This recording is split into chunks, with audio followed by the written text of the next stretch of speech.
Page number 122 है। प्रकरण चल रहा है भाव वेदनाधिकार में। जो 12 प्रवृत्तियां स्थान में बताई है उसमें अल्पा प्रतिच्छेद प्रवृत्ति हुए, स्थान प्रवृत्ति हुए, अंतर प्रवृत्ति, उसका प्रकरण चल रहा है। तो यहाँ अभी कल अपने देखा था प्रकरण कौन सा चल रहा है, अनुभाग बंध स्थान का। तो मिथ्या दृष्टि के जो बंध स्थान है अनुभाग बंध स्थान, उसी में यहाँ अल्पबोध बता रहे हैं। जो ऊपर के गुण स्थानों में अनुभाग बंध स्थान है उसका अल्पबोध नहीं, वो तो और जगन्य अनुभाग बंध होगा। मिथ्या तो अवस्था में सबसे जगन्य अनुभाग बंध किसको होगा?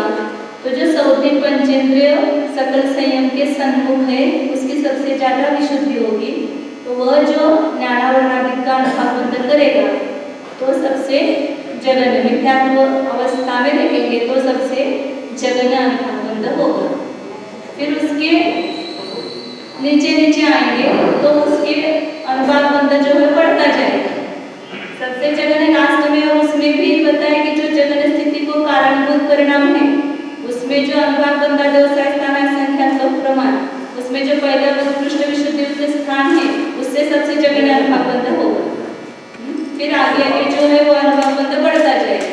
फिर उसका उत्कृष्ट स्थिति अनुभाग बंध वो अनंत गुना होगा। फिर उस उत्कृष्ट से भी जो अंतिम जो स्थिति, अंतिम को या बीच कर दो कहीं जो जगन्य विशुद्धि स्थान विशुद्धि है, उत्कृष्ट विशुद्धि के दो अनुभाग बंध स्थान के, जगन्य और उत्कृष्ट। अब जगन्य विशुद्धि के दो करेंगे, जगन्य और उत्कृष्ट। तो जगन्य अनुभाग बंध स्थान उससे अनंत गुना, उससे उसका उत्कृष्ट अनुभाग बंध स्थान अनंत गुना है। इस प्रकार चरम समय की ऐसे द्विचरम समय की 4 करेंगे। उसके बीच में असंख्य प्रमाण आएंगे, लेकिन वहां पर केवल जगन्य और उत्कृष्ट देख रहे हैं। तो उसमें जो जगन्य होगा द्विचरम समय का वो उससे अनंत गुना, उससे उसका उत्कृष्ट अनंत गुना, उससे उसका जगन्य विशुद्धि से युक्त उसका जो जगन्य अनुभाग बंध स्थान है वो अनंत गुना, उससे उसका उत्कृष्ट अनुभाग बंध स्थान अनंत गुना। नोट्स में पेज नंबर 31 है, सामने रखो तो जल्दी समझ में आएगा।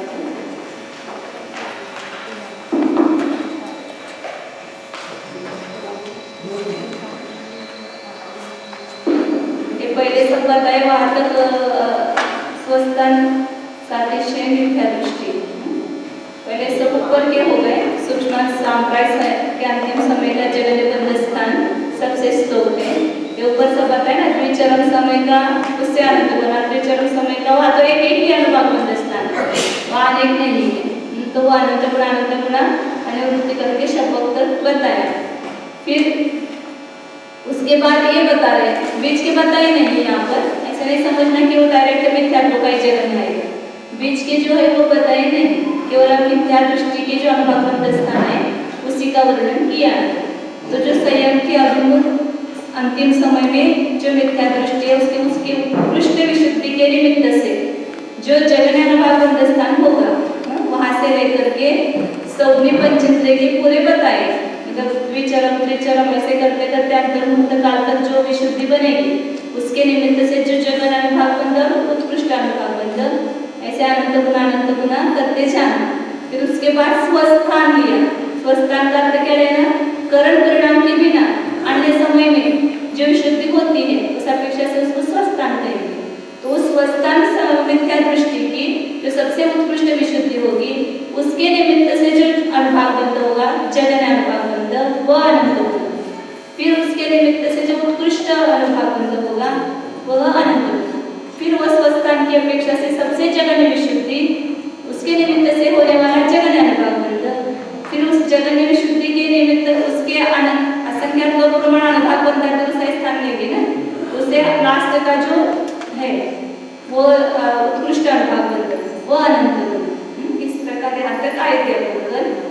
अब आगे सौम्य जीव से असौम्य जीव के परिणामों की विशुद्धि कम होती है, इसलिए उसका अनुभाग बंध उससे ज्यादा होगा।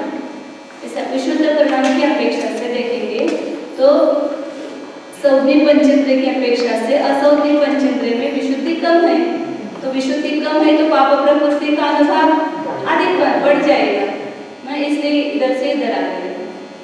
परिणाम के निमित्त से तीव्र अनुभव बंद होता है, उसकी यहाँ चर्चा नहीं है।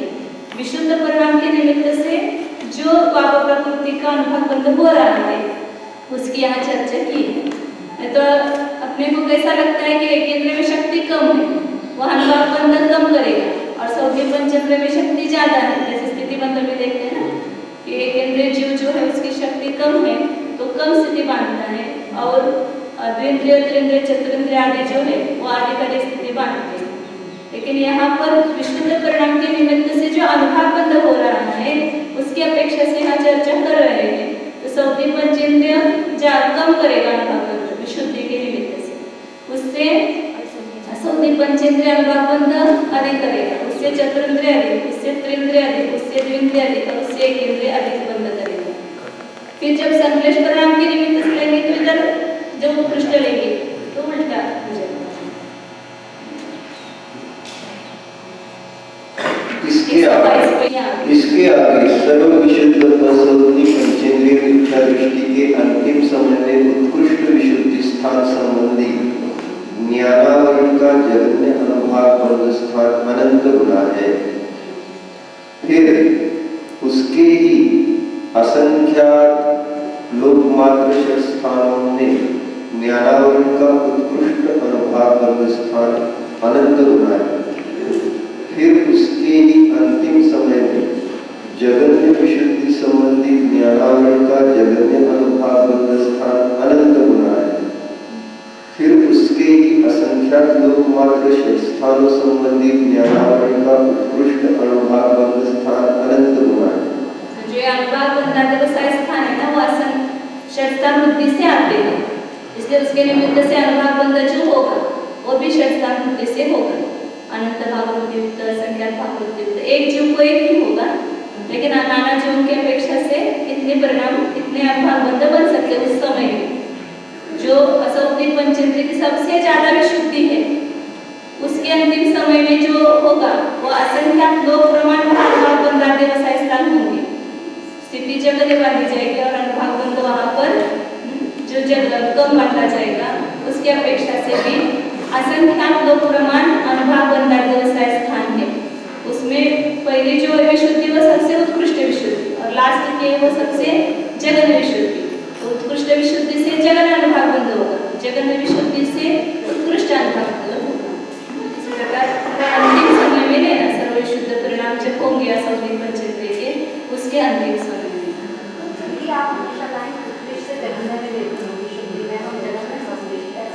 विशुद्धि उत्कृष्ट और बंध जगन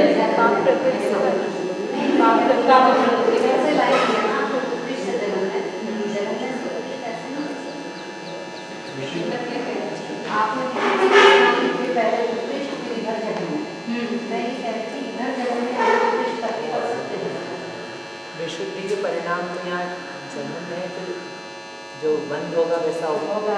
जगन अनुभव बंध सबसे ज्यादा विशुद्धि से होगा ना। इधर से इधर लगाना है तो आप ऐसा लगा दो, लेकिन ऐसा आना नहीं देगा इधर से इधर। षट्स्थान बुद्धि जैसे ऐसे वृद्धि करते तो इधर से हानि होती है, इसी प्रकार यहाँ विशुद्धि की हानि होती जा रही है। उधर से यहाँ देखेंगे तो विशुद्धि की वृद्धि कही जाएगी। त्रिचरण समय से द्विचरण समय में जब विशुद्धि की वृद्धि हुई, द्विचरण से अंतिम समय में विशुद्धि की वृद्धि हुई।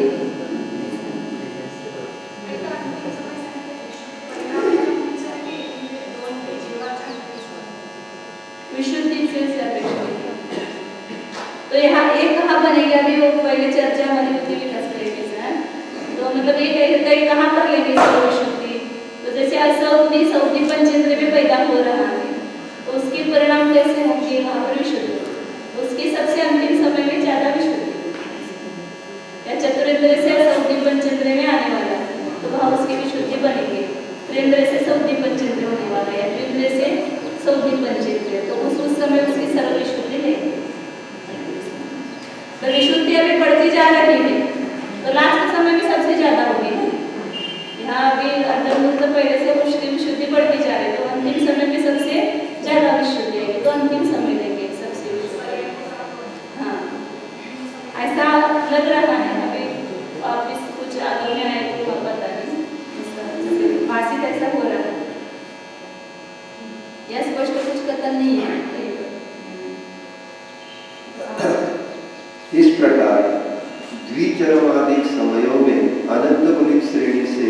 अंतर्मुहूर्त तक उतारना चाहिए। फिर विशुद्धि की वृद्धि होती जाएगी तो कितने काल तक होगी? अंतर्मुहूर्त तक होगी, उससे ज्यादा नहीं। फिर असर्वनी पंचेंद्रिय के स्वस्थान उत्कृष्ट विशुद्धि स्थान संबंधी ज्ञानावरण का जगन्यानुभाव स्थान अनंत बना। फिर उसके ही असंख्यात लोकमात्र स्थान संबंधी ज्ञानावरण का उत्कृष्ट अनुभाव स्थान अनंत बना। फिर उसके ही स्वस्थान जगन्य विशुद्धि स्थान संबंधी ज्ञानावरण का जगन्य अनुभाव स्थान अनंत गुना है। फिर उसके ही जगन्य विशुद्धि स्थान के असंख्यात लोकमात्र स्थान संबंधी ज्ञानावरण का उत्कृष्ट अनुभाव स्थान अनंत गुना है।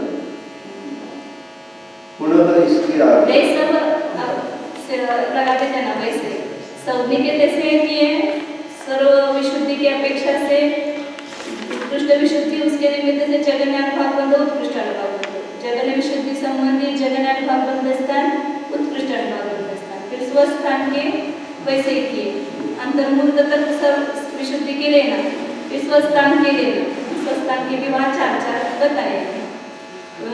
ऐसे ही आसवनी पंचेंद्रिय के भी किए, सर्व विशुद्धि के जगन्य विशुद्धि के निमित्त उत्कृष्ट विशुद्धि के निमित्त से दो लेना, जगन्यानुभाव बंध स्थान उत्कृष्ट अनुभाव बंध स्थान, और जगन्य विशुद्धि के निमित्त से जगन्यानुभाव बंध स्थान उत्कृष्ट अनुभाव बंध स्थान। जगन्य विशुद्धि वो स्थिति बंधात व्यवसाय के कारणभूत लेना, और उसके साथ में अनुभाव बंधात व्यवसाय स्थान कितने हैं? असंख्यात होगा। तो उसमें जो सबसे पहला अनुभाव बंधात व्यवसाय स्थान होगा वो जगन्य अनुभाव बंधेगा उससे, और उससे सबसे लास्ट होगा उससे उत्कृष्ट अनुभाव बंध स्थान होगा, और बीच के परिणाम से षष्ठान युक्त अनुभाव बंध स्थान बनेंगे, अनंत भाव युक्त, असंख्यात भाव युक्त वगैरह, इसे सब जगह लेना। ऐसे असवनी पंचेंद्रिय की ऐसे चतुरेंद्रिय की करते हैं, सर्व विशुद्धि संबंधी अंतर्मुहूर्त तत्व लेना, जगन्य उत्कृष्ट ऐसा, फिर स्वस्थान संबंधी लेना। पुनः इसके आगे सर्व विशुद्ध चतुरेंद्रिय के अंतिम समय में उत्कृष्ट विशुद्धि स्थान संबंधी ज्ञानावरण का जगन्य अनुभाव बंध स्थान अनंत गुना है। फिर उसी के असंख्यात लोकमात्र स्थान संबंधी ज्ञानावरण का उत्कृष्ट अनुभाव बंध स्थान अनंत गुना है। फिर उसके अंतिम समय में होने वाला जगन्य विशुद्धि स्थान संबंधी ज्ञानावरण का जगन्य अनुभाव बंध स्थान अनंत गुना है। फिर उसके ही असंख्यात लोकमात्र स्थानों संबंधी ज्ञानावरण का उत्कृष्ट अनुभाव बंध स्थान अनंत गुना है। या जो जगन्य विशुद्धि स्थान कहते हैं वो जगन्य स्थिति को कारणभूत जगन्य विशुद्धि स्थान इसी प्रकार द्विचरमादिक समयों में अनंत गुणित क्रम से अंतर्मुहूर्त तक उतारना चाहिए। फिर चतुरेंद्रिय के स्वस्थान उत्कृष्ट विशुद्धि स्थान संबंधी ज्ञानावरण का जगन्य अनुभाव बंध स्थान अनंत गुना है। फिर उसके ही असंख्यात लोकमात्र स्थान संबंधी ज्ञानावरण का उत्कृष्ट अनुभाव बंध स्थान अनंत गुना है।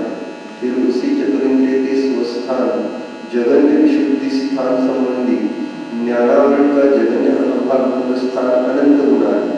फिर उसके ही जगन्य विशुद्धि स्थान के असंख्यात लोकमात्र स्थानों संबंधी ज्ञानावरण का उत्कृष्ट अनुभाव बंध स्थान अनंत गुना है। एक बार दिमाग में सेटिंग बिठाओ तो वो सब मतलब सरल हो जाएगा। तो क्या कभी उत्कृष्ट जगन्य समझ में नहीं आता है, तो उत्कृष्ट विशुद्धि स्थान पहले है, उसके निमित्त से असंख्यात लोकमात्र अनुभाव बंधात व्यवसाय स्थान, उसमें सबसे पहला अनुभाव बंध स्थान जगन्य है। उत्कृष्ट विशुद्धि का पहले कौन सा आएगा? जगन्य अनुभाव बंध स्थान, और उसी में जो असंख्यात लोकमात्र स्थान बिता करके जो अंतिम आएगा उसके द्वारा क्या होगा? उत्कृष्ट अनुभाव बंध स्थान। फिर जगन्य विशुद्धि सहित वो भी असंख्यात लोकमात्र अनुभाव बंधात व्यवसाय स्थान, उसमें सबसे पहला आएगा वो जगन्य अनुभाव बंध स्थान। जगन्य विशुद्धि का भी पहले आएगा जगन्य अनुभाव बंध स्थान, और अंतिम आएगा वो उत्कृष्ट अनुभाव बंध स्थान, क्योंकि आगे आगे जो है विशुद्धि कम ही होती जा रही है अनुभाव बंध के कारणभूत भी जो है वो। पुनः इसके आगे सर्व विशुद्ध चरम समयवर्ती इंद्रिय के उत्कृष्ट विशुद्धि स्थान संबंधी ज्ञानावरण का जगन्य अनुभाग बंध स्थान अनंत बना है। उत्कृष्ट विशुद्धि और उसके निमित्त से हुआ जगन्य अनुभाग बंध स्थान। फिर बीच में असंख्यात लोक मात्र षट स्थान परिणाम आएंगे, फिर अंत में उत्कृष्ट आएगा, फिर उसके खत्म हो गए।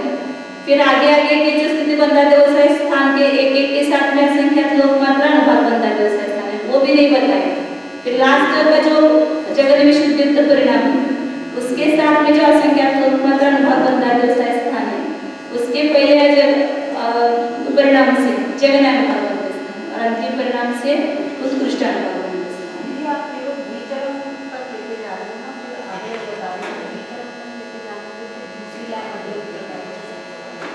नहीं, द्विचरम आदि कैसे अंतर्मुहूर्त तक उतारने का ना, विशुद्धि जो बढ़ती जाएगी तो अंतर्मुहूर्त तक बढ़ती जाएगी, तो चरम समय की सबसे ज्यादा विशुद्धि होगी। फिर उसके नीचे द्विचरम समय के अपन तो अनंत गुना करते जा रहे हैं ना अनुभाग बंध, तो नीचे नीचे उतार करके फिर कहाँ तक उतारना है, अंतर्मुहूर्त काल तक उतारो सर समय, फिर वो सब विशुद्धि खत्म हो गई। फिर स्वस्थान में कभी भी जिसके परिणाम बीच बीच में से विशुद्ध होते हैं, जैसे अभी करण परिणाम के बिना भी और अपन स्वाध्याय करते हैं, देव दर्शन करते हैं या कुछ करते हैं, तो परिणाम में थोड़े भी विशुद्धि होते हैं, उसको स्वस्थान विशुद्धि है। बिना भी जो धर्म करता है उसके भी दशा की मंदता हो करके ऐसे विशुद्धि स्थान बनते हैं।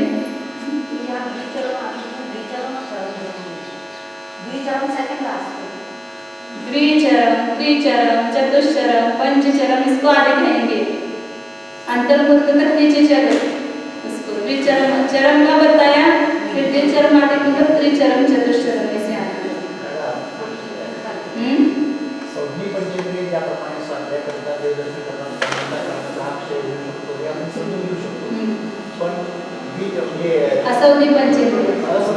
असौदी पंचेंद्रिय उनकी पर्यायगत जैसी योग्यता है उसके अनुसार वह विशुद्धि स्थान लेना। वो चतुरेंद्रिय में से निकल करके असौदी में से निकल करके सौदी पंचेंद्रिय में आते हैं ना, वो क्या कहते हैं, योग्यता उनकी है। मतलब पुरुषार्थ ऐसा पुरुषार्थ भी रहता है, लेकिन वो पुरुषार्थ ऐसा अपन जैसा मनोपूर्वक नहीं है। वो हम कैसे जान सकते हैं? सर्वज्ञ भगवान ने कहा है, ऐसे जानो।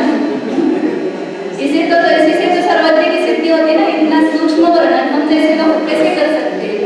और ये कोई कल्पना भी नहीं है, बराबर जब इसके अपेक्षा से सब वर्णन किया है, यहाँ जो भी वर्णन किया है उसमें कहीं पर भी मतलब असत्यता नहीं है, क्योंकि असत्य आप रचना कैसे कर सकते हैं? ऐसे कहीं ना कहीं तो फिर गड़बड़ी हो जाएगी वहाँ पर।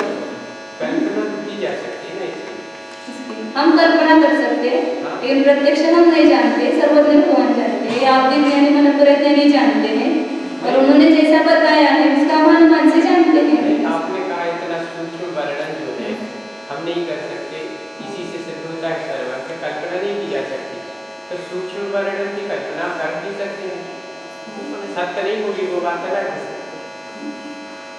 नहीं, वो नहीं ये बता रहे हैं, शास्त्र में जो बताया है ना वो ऐसा नहीं। सूक्ष्म वर्णन की कल्पना ने जैसे अभी यहाँ प्रकरण चल रहा है, कहाँ पर कैसे कितने आनंद में, इसकी कल्पना कैसे करेंगे? नहीं, जैसे हमारा ये कहना है कि जैसे इसमें आया है ध्रुवाहार रूप से वृद्धि होती है या हानि होती है, तो हम जैसे प्रकृति में देखते हैं कि 1 एकड़ जमीन में यदि 1 बोरा अनाज निकलता है तो 2 एकड़ में उतनी का उतनी दिन निकलता है, जबकि यहाँ तो कर्णानियोग से तो ऐसा सर्वज्ञता की सिद्धि होती है, क्योंकि सर्वज्ञ के बिना इतना सूक्ष्म वर्णन कोई नहीं कर सकता। सर्वज्ञता की सिद्धि नहीं हो पा रही है, बहुत ठीक है, चिंतन करो, पढ़ना पड़ेगा, कभी न कभी होगी इसके बिना। ठीक है, और बिना पढ़े भी नहीं जाएगा। पुनः इसके आगे सर्व विशुद्ध द्विंद्रिय के अंतिम समय में उत्कृष्ट विशुद्धि स्थान संबंधी जगन्य अनुभाग बंध स्थान अनंत गुना है। फिर उसके ही असंख्यात लोकमात्र षट स्थानों संबंधी उत्कृष्ट अनुभाग बंध स्थान अनंत गुना है। फिर उसके ही अंतिम समय में जगन्य विशुद्धि स्थान संबंधी जगन्य अनुभाग बंध स्थान अनंत गुना है। फिर इसके ही असंख्यात लोकमात्र षट स्थानों में उत्कृष्ट अनुभाग बंध स्थान अनंत गुना है। इस प्रकार द्विचरमादिक समयों में अनंत गुणित श्रेणी रूप से अंतर मुहूर्त तक उतारना चाहिए।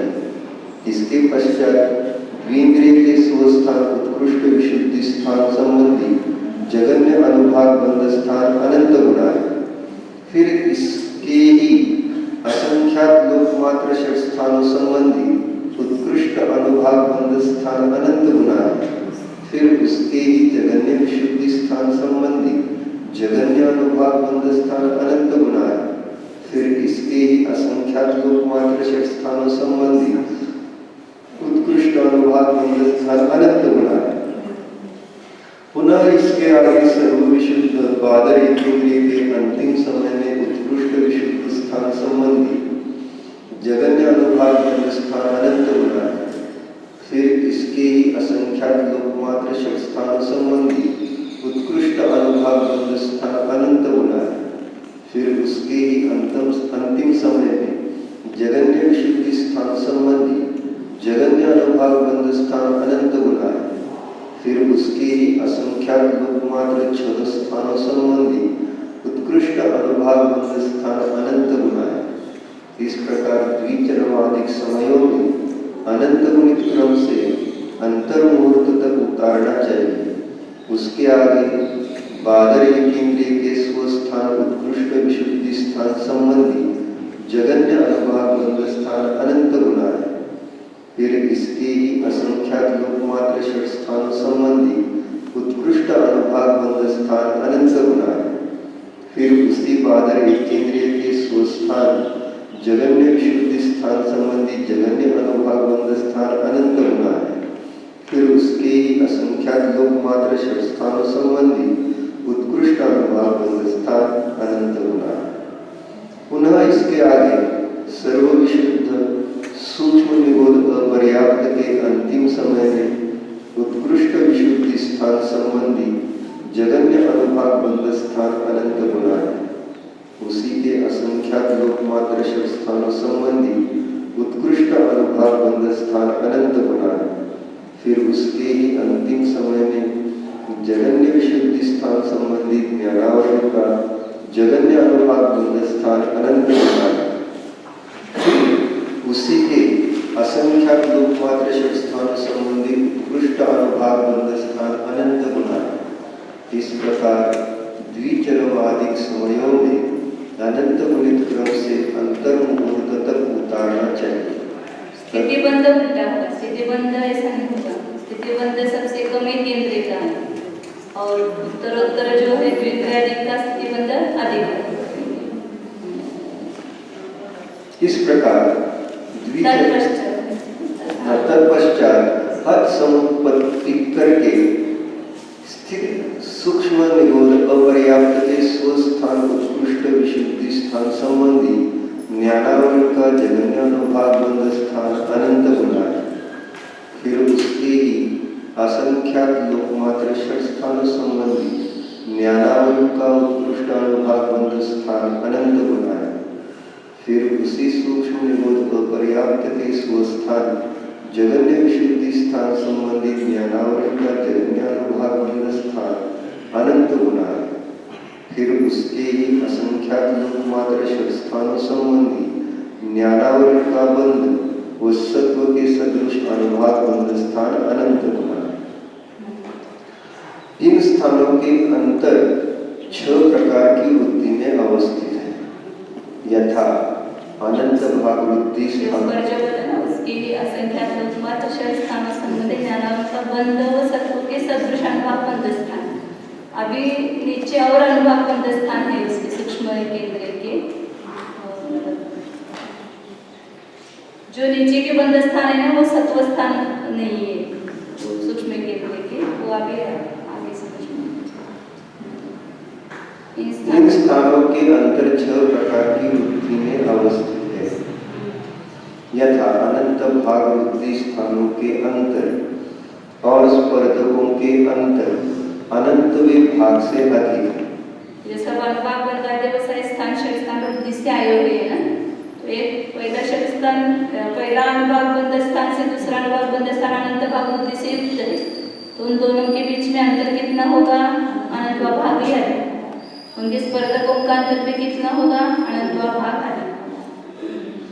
अनंत भाग वृद्धि स्थानों के अंतरों और स्पर्धकों के अंतरों की अपेक्षा असंख्यात भाग वृद्धि, संख्यात भाग वृद्धि, संख्यात गुण वृद्धि, असंख्यात गुण वृद्धि और अनंत गुण वृद्धि संबंधी स्थानों के अंतर व स्पर्धकों के अंतर अनंत गुणे हैं। ये यहाँ पर अनंत भाग वृद्धि स्थानों के अंतर और स्पर्धकों के अंतरों की अपेक्षा असंख्यात भाग वृद्धि स्थान का अंतर कितना है? वहाँ पर अनंत गुना लिखा है। तो वैसे सभी के असंख्यात भाग वृद्धि का भी अंतर अनंत गुना है, संख्यात भाग वृद्धि का भी अंतर अनंत गुना है, और संख्यात गुण वृद्धि, असंख्यात गुण वृद्धि और अनंत गुण वृद्धि संबंधी स्थानों के अंतर और स्पर्धकों के अंतर अनंत गुणे हैं। विभाग प्रतिच्छेद कहेंगे, विभाग प्रतिच्छेद के अनंत अनंत नहीं, असंख्यात का भाग देंगे तो असंख्यात, जैसे अनंत का भाग देने से अनंतवा भाग अधिक हुआ ना। लेकिन विभाग प्रतिच्छेद आएगा वो अनंत जीव राशि से अनंत गुणे हैं, जैसे पहले सूत्र में दिया था। जो तो अनंत गुण वृद्धि होगी तो ही वहाँ पर जीव राशि से अनंत गुना अनंत वो आएगा ना। सारा जन्म में भी अनुभाग है तो जीव राशि से अनंत गुना है, वो तो उसमें संख्यात का भाग लगाए तो अनंत ही आया। नहीं, अनंत का भाग दिया तो कितना आया? तो भी अनंत आएगा, जीव राशि से तो अनंत उस गुणे वहाँ तो अनंतवा भाग अधिक लिखा ना, और असंख्यात का भाग देने के बाद जो लब्ध आया वो अनंत गुना कैसे आया?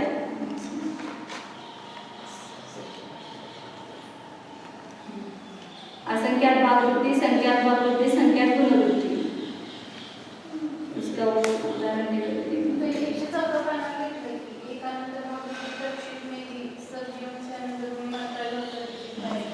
इनकी अपेक्षा अनंत के ते भाग उतने एक अगला प्रतिशत पाए जाते, लेकिन जो पहला अंतर होगा उससे वो अनंत गुना ऐसा आना चाहिए ना। सभी में जीव राशि से अनंत गुणे उतने अविभाव प्रतिच्छेद है, लेकिन उससे वो अगले स्थान में जो असंख्यात भाग बढ़ गए वहाँ पर अविभाव प्रतिच्छेद, तो वो अनंत गुणे कैसे होंगे? ये प्रश्न। अनंत गुण वृद्धि स्थान आएगा तो अनंत गुणे वो बराबर बैठता है, लेकिन असंख्यात भाग अगले संख्यात भाग वृद्धि वो करके जो आए तो अनंत भाग वृद्धि बहुत बार हुई है, इसलिए इस अपेक्षा से बढ़ते होंगे तो वहाँ आगे तो सिद्ध करेंगे ना। संख्यात भाग वृद्धि दुगुना का होता है जगह बंध स्थान का, दुगुना का होता है, तो वहाँ संख्यात भाग वृद्धि के जो उत्कृष्ट संख्यात प्रमाण स्थान जाएंगे तब वहाँ पर दुगुना होता है। फिर दूसरे बंध स्थान में, बीच के बंध स्थान में वो अनंत गुना कैसे घटित होगा? वो थोड़ा सा प्रश्न चिन्ह करके रखा था यहाँ पर। अनंत भाग वृद्धि स्थानों के अंतर और स्पर्धकों के अंतर। असंख्यात भाग वृद्धि के भीतर अनंत भाग वृद्धियों के स्थानांतर और स्पर्धकांतर असंख्यात भाग अधिक है। संख्यात भाग वृद्धि के भीतर अनंत भाग वृद्धियों के स्थानांतर और स्पर्धकांतर संख्यात भाग अधिक है। इसके भीतर मतलब असंख्यात भाग वृद्धि होने के बाद जब अनंत भाग वृद्धि होगी तो वहाँ पर उस अनंत भाग वृद्धि के जो स्थानांतर और स्पर्धकांतर आएंगे वो असंख्यात भाग अधिक आएंगे, और संख्यात भाग वृद्धि होने के बाद भी अनंत भाग वृद्धि होती है तो उसके जो स्थानांतर आएंगे वह संख्यात भाग अधिक ऐसे आएंगे। संख्यात गुण वृद्धि के भीतर अनंत भाग वृद्धियों के स्थानांतर और स्पर्धकांतर संख्यात गुणाधिक, असंख्यात गुण वृद्धि के भीतर अनंत भाग वृद्धियों के स्थानांतर और स्पर्धकांतर असंख्यात गुणे अधिक है। इसी प्रकार से स्थानों के लिए अंतरों की गणना जानकर करनी चाहिए।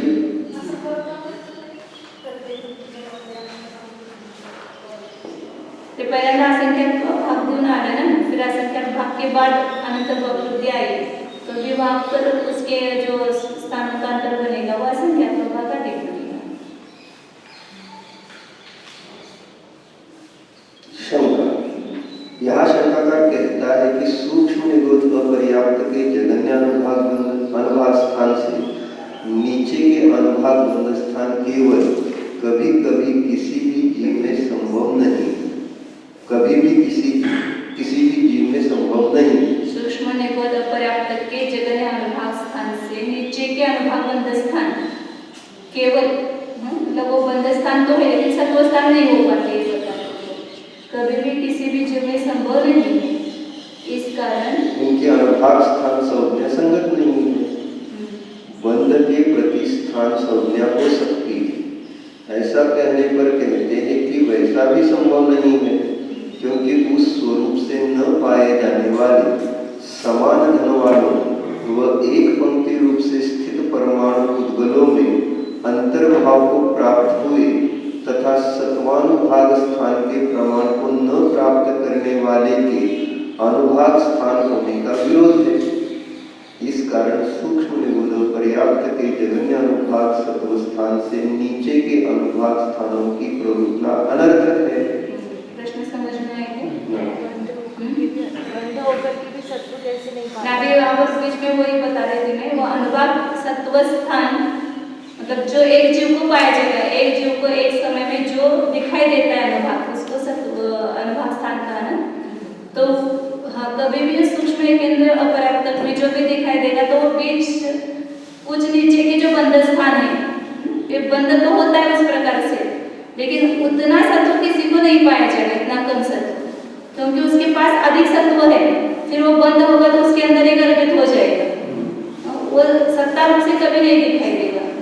तो उस पर उसने शंका करके शंका की है।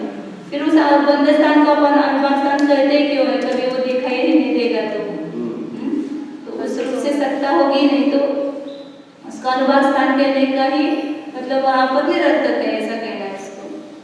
पर वापस पढ़ना है तो फिर एक बार, सूक्ष्म निगोद अपर्याप्त के जगन्य अनुभाग स्थान से नीचे के, मतलब ऐसे अनुभाग स्थान ऊपर से नीचे आए, फिर ये सबसे नीचे का जो है वो अनुभाग सत्व स्थान खत्म हो गया वहाँ पर। अब उसके नीचे और भी अनुभाग बंध स्थान है, तो उस रूप से बंध होता है, लेकिन उस रूप से सत्ता कभी नहीं। जैसे समझो कि सबसे लास्ट है अपन ने लिया कि 1008 है समझो वहाँ पर, अब नया बंध उसने किया उसके नीचे के स्थान में, तो उसने 900 का किया, 800 का किया, 700 का किया, तो वैसा सत्व स्थान 1008 ही में वो गर्भित हो गए ना, वो 800 रूप से उसका सत्व कभी दिखाई देगा नहीं, तो उस जीव को वो स्थान कभी बनेगा ही नहीं ना, बंध तो हो गया उतना, लेकिन सत्ता अधिक होने से वो सत्ता ही दिखाई देगी। पहले भी बताया था ना कि अनुभाग कम बनने पर भी उसके अनुभाग स्थान में वृद्धि नहीं होती है या हानि नहीं होती है, तो जितना सत्व है ज्यादा से ज्यादा होगा वही वहां पर स्थान कहलाएगा, अनुभाग स्थान कहलाएगा। तो इसलिए अनुभाग सत्व स्थान जो जगन्य सबसे जगन्य है, उसके नीचे जो बंध स्थान है उसको अनुभाग स्थान कहना गलत है, ये उसका कहना है शंका करता। इस कारण उनके अनुभाग स्थान संज्ञा संगत नहीं, बंध के प्रति स्थान संज्ञा हो सकती है। अभी जैसे वो 10वें गुण स्थान का भी आप बोल रहे थे ना, उस समय जगन्य अनुभाग बंध उतना होता है लेकिन सत्ता वहां उतनी नहीं रहती है, ज्यादा होती है ऐसा। तो बंध के प्रति स्थान संज्ञा हो सकती है, ऐसा कहने पर कहते हैं कि वैसा भी संभव नहीं, सत्ता के रूप से स्थान नहीं लेकिन बंध के रूप से वो स्थान है, ऐसा मानना। ऐसा आपको शंका कर बोलता है, ऐसा उत्तर आप देंगे तो वो भी नहीं बन सकता है, क्योंकि उस स्वरूप से अनुभाग कभी पाया ही नहीं जाता है। और समान धन वाला वो एक पंक्ति रूप से स्थित परमाणु उद्गलों में अंतर्भाव को प्राप्त हुए, जो उसके समान अविभाव प्रतिचय सत्ता में स्थित परमाणु के हैं उसी में अंतर्भूत हो गए ना, या उसके भी एक पंक्ति रूप से जो अनुभाग है 8, 9, 10 जैसे अपन करते हैं आगे 80, 81, 82, 83, उसी में सब गर्भित हो जाते हैं। तथा सत्वानुभाग स्थान के प्रमाण को न प्राप्त करने वाले जो बंध स्थान है वो सत्व के अनुभाग स्थान को प्राप्त होता नहीं, तो उतना अधिक उसका अनुभाग नहीं है, तो इसलिए उसका अनुभाग स्थान होने का विरोध है। इस कारण सूक्ष्म निगोद पर्याप्त के जगन्य अनुभाग सत्व स्थान है, वहां तक है अनुभाग स्थान मानो, उसके नीचे के जो बंध स्थान आप कह रहे हैं अनुभाग स्थान उसको मत मानो, ये कह रहा है।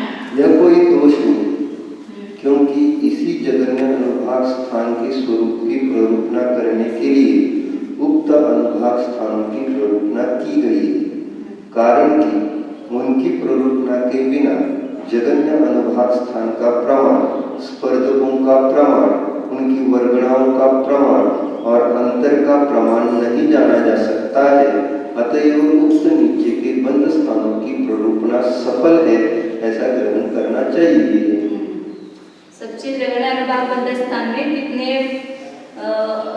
एक एक परमाणु में अनुभाग प्रतिच्छेद कितने हैं, उसमें कितनी वर्गनाएं, कितने स्पर्धक है, इसी के आधार से आगे आगे के सत्व स्थान, आगे के जो अनुभाग बंद स्थान और सत्व स्थान है उसकी प्ररूपणा होगी कम से कम इतने, फिर अनंत भाग से बढ़ते हुए, फिर अनंत भाग से बढ़ते हुए, ऐसे षट स्थान की प्ररूपणा जगन्य को आधार करके ही करेंगे ना, इसी को आधार करके फिर आगे की प्ररूपणा होगी। इसलिए यहाँ पर नीचे की भी अनुभाग बंद स्थानों को स्थान रूप से गिना है। यह जो प्ररूपणा की है वो उसने जगन्य अनुभाग बंद स्थान की है। इसी प्रकार से शेष संख्या रूप की भी अंतर प्ररूपणा करनी चाहिए। इस प्रकार अंतर प्ररूपणा समाप्त हुई। शेष संख्या विशुद्धि के बताए, संकलेश के अलग से बताएंगे, ऐसे होते शेष अंतर प्ररूपणा नहीं, शेष संख्या लोकमात्र षटस्थानों की भी यहाँ तो सब ने की ना, हमने प्ररूपणा, अंतर प्ररूपणा एक ही षटस्थान की ना, ऐसे बाकी षटस्थान है उसकी भी अंतर प्ररूपणा ऐसे ही करना। एक अनंत भाग बुद्धि, फिर असंख्यात भाग बुद्धि जो है एक षटस्थान के गर्भे जितने उसकी की, वैसे आगे के जो असंख्यात लोकमात्र षटस्थान आएंगे उनकी भी अंतर प्ररूपणा वैसे करना। यहाँ केंद्रीय बादल की प्ररूपणा की, उसके बाद सूक्ष्म अपर्याप्त की, सूक्ष्म पर्याप्त की कहा, उसके बीच में आ गए एक केंद्र में सबसे ज्यादा विशुद्धि बादल एक केंद्र पर्याप्त है और सबसे कम सूक्ष्म एक केंद्र अपर्याप्त है और बीच में सूक्ष्म पर्याप्त बादल अपर्याप्त सब आ रहे हैं बीच में। अब आगे कांडक प्ररूपणा है, चौथी प्ररूपणा है, 12 प्ररूपणा करने वाले हैं। अविभाग प्रतिच्छेद प्ररूपणा हो गई, स्थान प्ररूपणा हो गई, अंतर प्ररूपणा हो गई। अब चौथी है कांडक प्ररूपणा। ये कांडक प्ररूपणा में षटस्थान वृद्धि के जो परिणाम है, एक षटस्थान वृद्धि में कितने होते हैं वो सब बताएंगे।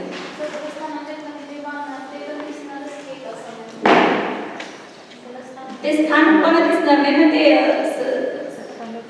आता त्याने आता अभी वो उदाहरण बताया ना 1008 उसके पास सत्व है और अभी उसने बंद किया 800 का, तो 1008 दिखाई देगा कि 800 दिखाई देगा, उसी में गर्भित हो गए ना वो 800। उस जीव को स्थान कौन सा कहलाएगा, 800 का तो स्थान नहीं कहा जाएगा, 1008 का ही कहा जाएगा। हाँ, वही उसका स्थान कहा जाएगा। एक समय में अभी वर्तमान में अपने पास सबसे ज्यादा अनुभाग है, उसी को यह स्थान नहीं।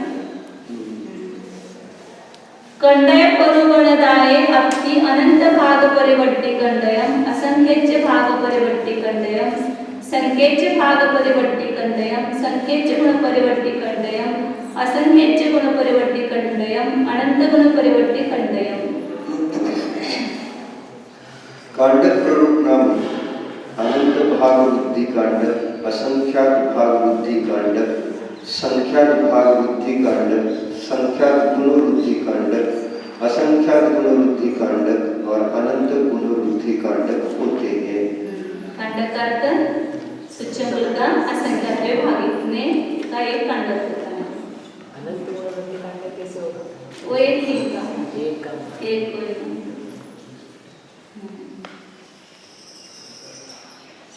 सूक्ष्म निरोध जीव के जगन्य सत्व स्थान से लेकर ऊपर के स्थानों में कांडक प्ररूपणा की जाती है, क्योंकि अक्षपक का इससे अल्प और कोई अनुभाग सत्व स्थान नहीं। नीचे बद्ध स्थान है उसकी अपेक्षा नहीं कांडक प्ररूपणा। सूक्ष्म निरोध जीव का जो सबसे जगन्य सत्व स्थान है वहां से लेकर आगे षटस्थान बुद्धि से आए हुए अनुभाग सत्व स्थान है उसका वर्णन करेंगे। बंद स्थान से करनी चाहिए, बंद तो और भी कम है उससे। लेकिन वैसा स्थान पाया नहीं जाता है ना किसी जीव को सत्व रूप से। बंद किया फिर उससे आगे का जो बंद करेगा वो अनंत अनुभाग वृद्धि रूप से करेगा, भले वो सत्य स्थान में आ जाएगा, जो लेकिन यहाँ जो प्रकल्पना की है वो सूक्ष्म गोचर के जगह सत्व स्थान से की है। जगह सत्व स्थान से लेकर ऊपर के स्थान में कांड प्रकल्पना की जाती है। अक्षपकता इससे अल्प और कोई अनुभाग सत्व स्थान नहीं है। तो परिणाम उसको बांधने के लिए चाहिए, वैसा जगह में परिणाम तो पाया जाए। हाँ, लेकिन सत्ता रूप से वैसा नहीं पाया जाता। शंकरया किस प्रमाण से जाना जाता है? समाधान संयम के अभिमुख हुए सर्वविशुद्ध मिथ्या दृष्टि के ज्ञानावरणीय का जगन्य अनुभाग बंध स्तोक है। उससे सर्वविशुद्ध असौनी पंचेंद्रिय के ज्ञानावरण का जगन्य अनुभाग बंध अनंत गुना है। उससे सर्वविशुद्ध चतुरेंद्रिय के ज्ञानावरण का जगन्य अनुभाग बंध अनंत गुना है। इस प्रकार त्रिंद्रिय के ज्ञानावरण का जगन्य अनुभाग बंध उससे अनंत गुना है। उससे द्विंद्रिय के ज्ञानावरण का जगन्य अनुभाग बंध अनंत गुना है। उससे सर्वविशुद्ध बादरेकेंद्रिय के ज्ञानावरण का जगन्य अनुभाग बंध अनंत गुना है। उससे सर्वविशुद्ध सूक्ष्मेंद्रिय के ज्ञानावरण का जगन्य अनुभाग बंध अनंत गुना है।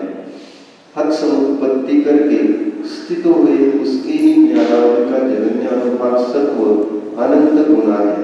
उससे बादरेकेंद्रिय के ज्ञानावरण का जगन्य अनुभाग सत्व अनंत गुना है। अब सत्ता में उल्टा जाना है। बंध ऐसा उल्टा है, सौदी पंचक्र से लेकर एक केंद्र तक बंध जो करते वो अनंत गुना अनंत गुना। अब जो सत्ता में उनके रहता है जगन्य सत्व वह उधर उल्टा अनंत गुना है। उससे बादरेकेंद्रिय के ज्ञानावरण का जगन्य अनुभाग सत्व अनंत गुना है। उससे द्विंद्रिय के ज्ञानावरण का जगन्य अनुभाग सत्व अनंत गुना है। उससे त्रिंद्रिय के ज्ञानावरण का जगन्य अनुभाग सत्व अनंत गुना है। उससे चतुरेंद्रिय के ज्ञानावरण का जगन्य अनुभाग सत्व अनंत गुना है। उससे असौनी पंचेंद्रिय के ज्ञानावरण का जगन्य अनुभाग सत्व अनंत गुना है। उससे संयम के अभिमुख मिथ्या दृष्टि के ज्ञानावरण का जगन्य अनुभाग सत्व अनंत गुना है। तो ये संयम के अभिमुख सर्वशुद्ध मिथ्या दृष्टि के जगन्य अनुभाग बंध स्थान से लेकर के ये जो एक इंद्रिय के सूक्ष्म केंद्र के ज्ञानावरण के जगन्य अनुभाग बंध स्थान तक जितने भी बंध स्थान है वो केवल बंध स्थान ही है। उस रूप से सत्ता किसी भी जीव को मतलब उसकी वो नहीं है। आगे जो है सौदी पंचेंद्रिय जीव के भी संयम के अभिमुख जो हुआ है उसका भी जो मतलब उस जीवों को भी सत्व स्थान होगा वो अधिक ही होगा, असौदी पंचेंद्रिय से अधिक ही होगा। बंध हुआ उससे कम, असौदी पंचेंद्रिय के बंध से सौदी पंचेंद्रिय का बंध जो है कम हुआ, लेकिन जो सत्ता में दिखाई देगा उन सब से अधिक अधिक ही दिखाई देगा। क्योंकि सत्व स्थान अभी बताया ना इधर से ये जो सूक्ष्म केंद्र ज्ञानावरण का सबसे जगन्य सत्व स्थान बताया ना, जगन्य अनुभाग सत्व स्थान, यहाँ से सत्व स्थान पाए जाते हैं। उसके पहले नीचे की जो बंध स्थान है वो कभी सत्व रूप से उन जीवों को नहीं पाए जाते हैं। आज समुत्पत्ति स्थिति केवल एक इंद्रिय में बनाएंगे, हाँ, दो इंद्रिय तीन इंद्रिय वगैरह नहीं। इस अनुभाग अल्प रूप से उन्हें जाना जाता है। इनमें से एक एक का गुणकार असंख्यात लोक मात्र सब जीव राशियां, असंख्यात लोक मात्र असंख्यात लोक, असंख्यात लोक मात्र उत्कृष्ट संख्या और असंख्यात लोक मात्र अन्य व्यस्त राशियां इन गुणकार स्वरूप से स्थित राशियों का संवर्ग है। कि एक जैसे सूक्ष्म केंद्र का जो सत्व स्थान है उससे बादरे केंद्र का अनुभाग सत्व स्थान अनंत गुना है, तो बीच में अनंत गुना है, तो बीच में कितने स्थान है उसके? असंख्यात लोक प्रमाण षटस्थान वृद्धि परिणाम है। तो एक एक षटस्थान वृद्धि में अपन देखते हैं तो अनंत गुण वृद्धि एक बार वगैरह होती है, तो वहां पर बीच में असंख्यात लोक मात्र षटस्थान हुए तो अनंत गुण वृद्धि कितनी बार हुई? असंख्यात लोक मात्र बार हुई। तो इसलिए क्या कहा वहां पर एक एक का गुणकार असंख्यात लोक मात्र सब जीव राशि वो अनंत गुण वृद्धि की अपेक्षा कहा, और वहां पर बीच में असंख्यात वृद्धियां भी कितनी होगी? असंख्यात लोक मात्र होगी। एक एक ईश्वर स्थान में अपन देखते हैं तो सूक्ष्म के असंख्यात में भाग प्रमाण होते हैं ना, असंख्यात लोग से, इसलिए असंख्यात लोग मात्र असंख्यात लोग को बीच में गुना हो जाएगा ना, असंख्यात लोग गुना ये भी असंख्यात लोग बात होगा, इसलिए असंख्यात लोग मात्र असंख्यात लोग ऐसा। और जो संख्यात उत्कृष्ट संख्यात है वो भी कितनी बार हर समय संख्यात गुणवृद्धि भी गुणकार क्या है, उत्कृष्ट संख्यात का है, तो संख्यात गुणवृद्धि भी कितनी हुई, असंख्यात लोग मात्र हुई, तो इसलिए असंख्यात लोग मात्र उत्कृष्ट संख्यात गुणकार हुआ, और असंख्यात लोग मात्र अनन्य व्यस्त राशि। असंख्यात लोग ऐसा परस्पर गुना करेंगे तो वहां पर वो जो अनन्य व्यस्त राशि आएगी वह भी उसमें गुणकार बनेंगे, मतलब बीच में सब अनंत भागवृत्तियां, असंख्यात भागवृत्तियां, संख्यात भागवृत्तियां सब बने हैं ना, तो उसकी अपेक्षा से वो अनन्य व्यस्त राशि का गुणकार किया होगा। तो इस गुणकार स्वरूप से स्थित राशि मतलब एक सत्व स्थान से जगन सत्व स्थान से दूसरा जगन अनुभाग सत्व स्थान आता है, इंद्रिय से त्रिंद्रिय का, उसके बीच में असंख्यात लोग मात्र शस्त्रावृत्तियां हुई है, इसलिए एक स्थान से आगे का स्थान इतना गुना हो जाएगा, अनंत बार या असंख्यात लोग मात्र बार जब सब जीव राशि गुणकार होगा, असंख्यात लोग मात्र असंख्यात लोग का गुणकार होगा, असंख्यात लोग मात्र संख्यात का होगा, उत्कृष्ट संख्यात का, और बाकी के भी सब बीच के स्थान आते संख्यात भागवृत्ति आते, तो उसके अनन्य व्यस्त राशि गुणकार बनता है। शंका, क्षीर कषाय के अंतिम समय में ज्ञानावरणीय का जगन्य अनुभाग सत्व होता है, यह स्वामित्व सूत्र में कहा जा चुका है, उससे लेकर कांडक प्ररूपना क्यों नहीं की जाती है? सूक्ष्म केंद्र के अनुभाग सत्व से लिया है यहाँ पर जगन, वास्तव में सामान्य रूप से देखेंगे तो सबसे जगन अनुभाग सत्व स्थान कहाँ पाया जाता है, 12वें गुण स्थान के अंतिम समय में सबसे जगन अनुभाग सत्व पाया जाता है, तो वो वहां से कांडक प्ररूपना क्यों नहीं की, ऐसे शंका है।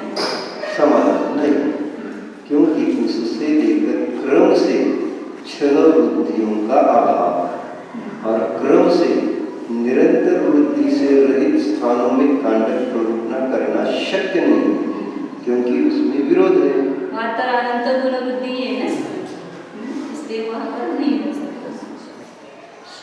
शंका, फिर अविभाग प्रतिच्छेद स्थानों की अंतर प्ररूपनाएं जगन्य बंधु स्थान से लेकर क्यों कही गई है? समाधान, यह कोई दोष नहीं, क्योंकि उससे लेकर उनकी प्ररूपना के करने में भी कोई दोष नहीं है, अथवा उनमें भी सूक्ष्म एक इंद्रिय के जगन्य अनुभाग सत्व स्थान से लेकर ऊपर के स्थानों की प्ररूपना करनी चाहिए, क्योंकि अधस्तन बंध स्थान सत्ता रूप से उपलब्ध नहीं है। दो उत्तर दे, तो शंका करने शंका क्या पूछी थी कि अविभाग प्रतिच्छेदों की प्ररूपना करते समय तो आपने कौन सी की, सूक्ष्म अपने दशम गुण स्थान में सूक्ष्म सांप्राय के अंतिम समय में सबसे जगन्य अनुभाग बंध स्थान है उसकी चर्चा की, फिर यहाँ पर क्यों नहीं कर रहे हैं, ऐसी शंका है उसकी, तो मतलब वहाँ जगन्य बंध स्थान से क्यों की अंतर प्ररूपना, तो यहाँ वहाँ वैसा करने में कोई दोष नहीं है, अथवा क्या कहा कि उनमें भी ऐसी प्ररूपना करो कि सूक्ष्म केंद्रीय जगन्य अनुभाग सत्व स्थान से लेकर ऊपर के जो स्थान है उसकी प्ररूपना करनी चाहिए, क्योंकि नीचे के जो बंध स्थान है वे सत्ता रूप से पाए नहीं जाते। यह सूक्ष्म निरोध का जगन्य अनुभाग सत्व स्थान बंध स्थान की सदृश है। शंका, यह किस प्रमाण से जाना जाता है? समाधान, वह इसके आगे एक प्रक्षेप अधिकरण के बंध होने पर अनुभाग की जगन्य वृत्ति तथा उसी का अंतर मुहूर्त में कांडक घात के द्वारा घात कर डालने पर जगन्य हानि होती है, इस कषाय प्राकृत की प्ररूपना से जाना जाता है। सूक्ष्म निरोध के जगन्य अनुभाग स्थान के बंध के सदृश न होने पर यह जगन्य वृत्ति और हानि नहीं पाई जा सकती, कारण कि बंध के बिना वृत्ति की संभावना नहीं है। बंध अधिक हुआ तो ही वृद्धि होती है, बंध कम होने पर उसकी वृद्धि हानि नहीं होती। यह किस प्रमाण से जाना जाता है ना, सूक्ष्म निरोध का जगन्य अनुभाग सत्व स्थान बंध स्थान के सदृश है, यह किस प्रमाण से जाना जाता है? वह इसके आगे एक प्रक्षेप अधिक करके बंद होने पर अनंत भाग वृद्धि, एक प्रक्षेप का क्या लेना वहां पर अनंत भाग वृद्धि, उससे अधिक करके बंद हुआ तो अनुभाग की जगन्य वृद्धि हुई वहां पर, और उसी का अंतर्भूत में कांडघात के द्वारा घात कर डालने पर जगन्य हानि होती है। एक एक अंतर्भूत के द्वारा एक एक कांडघात होता है, अनुभाग कांडघात। तो जब अनुभाग कांडघात हुआ उसका अनुभाग जो जगन्य अनुभाग शत्रु है, तो वहां पर कौन सी हानि होगी? सबसे जगन्य हानि होगी। इस कषाय प्रावृत्त की प्ररूपणा से जाना जाता है। सूक्ष्म निगोदब्ध पराप्तक में भी जाता है ना जीव, तो वहां पर कांडघात के द्वारा अनुभाग का घात होता है, तो वहां अनुभाग कांडघात जब एक होगा तो वहां सबसे जगन्य हानि होगी। यहाँ का कांडघात नहीं लेना, यहाँ तो कांडघात वो अनंत बहुभाग प्रमाण लिए हुए होते हैं। ये एकेंद्र पर्याय में जाने के बाद जो सवनी पंचेंद्र में अधिक बंद किया हुआ है उसका घात होता है, उसकी प्ररूपणा हत समुत्पत्ति स्थान में करेंगे। आगे सूक्ष्म निगोद की जगन्य सूक्ष्म निगोद के जगन्य अनुभाग स्थान के बंद के सदृश न होने पर यह जगन्य वृद्धि और हानि नहीं पाई जा सकती है, कारण कि बंद के बिना वृद्धि की संभावना नहीं।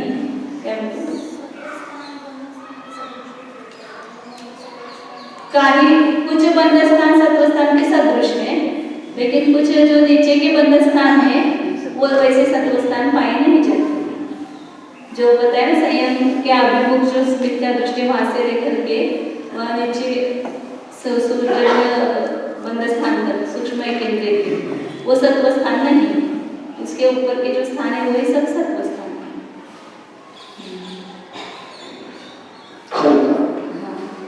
घात स्थान के ऊपर एक प्रक्षेप की वृद्धि क्यों नहीं होती है?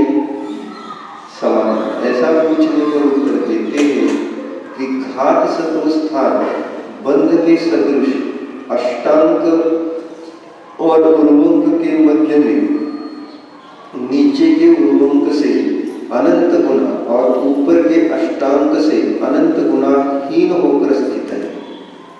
इसके ऊपर यद्यपि अतिशय जघन्य स्वरूप से बढ़कर बांधता है तो भी ऊपर के अष्टांक समान बंध होना चाहिए। इस कारण यहाँ अनंत गुण वृद्धि पाई जाती है, न कि अनंत भाग वृद्धि।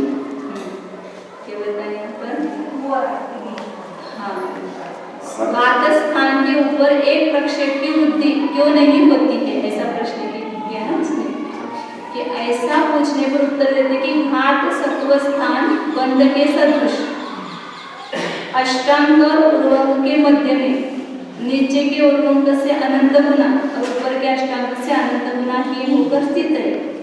इसके ऊपर यद्यपि अतिशय जघन्य स्वरूप से बढ़कर बांधता है तो भी ऊपर के अष्टांग समान बंध होना चाहिए। इस कारण यहाँ अनंत गुण वृद्धि पाई जाती है, न कि अनंत भाग वृद्धि।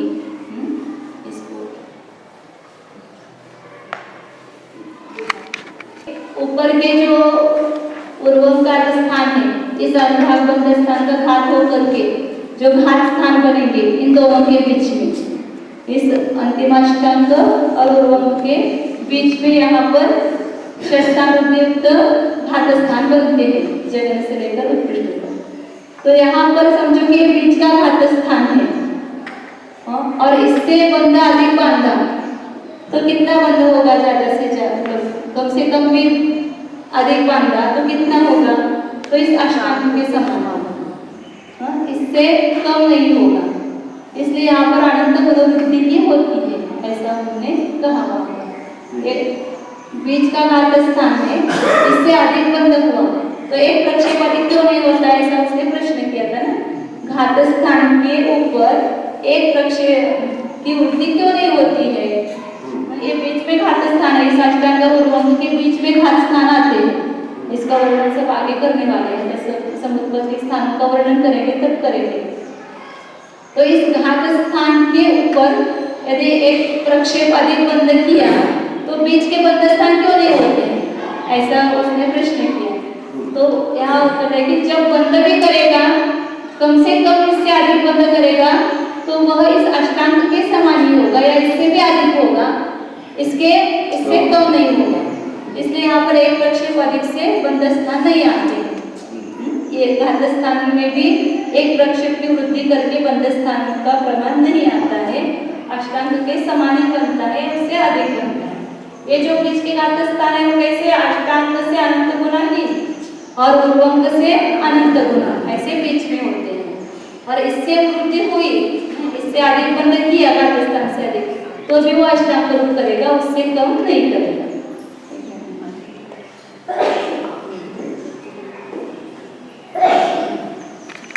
यहाँ जगन्य हानि क्यों नहीं ग्रहण की जाती है? सवाल नहीं, क्योंकि जगन्य बंद स्थान के संख्यात स्थान आगे बंद स्थान से चाहिए पर बंद स्थान से संख्या स्थान आगे रखकर जगन्य स्थान से संख्यात स्थान आगे हटकर स्थित सत्व स्थान की अनंत गुण हानि को छोड़कर अनंत भाग हानि का अभाव, इसी कारण यह सूक्ष्म निबोध का जगन्य स्थान सत्व स्थान नहीं है, किंतु बंद स्थान ही है, यह सिद्ध है। बंद स्थान होकर भी वह अनंत वृद्धि में ही स्थित है, ऐसा जानना चाहिए।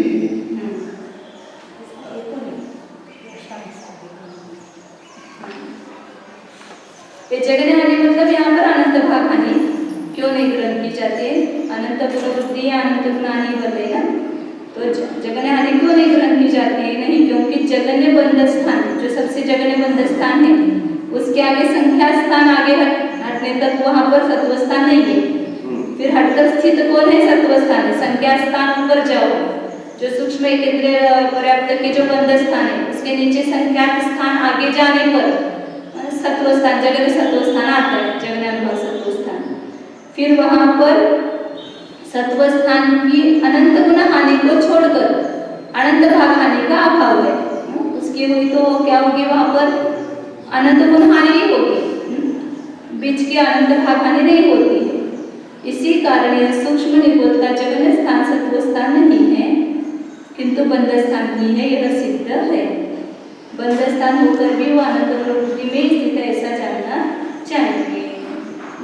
ये जो भी घात स्थान बनेंगे ना वो अनंत गुना हानि होकर के बनेंगे, इसलिए वो ऊपर भी पूर्वंग का हानि किया तो अष्टांग के नीचे आएगा, तो अनंत गुण हानि हुई ना उसकी, अनंत गुण हानि होकर ये वो स्थान बने।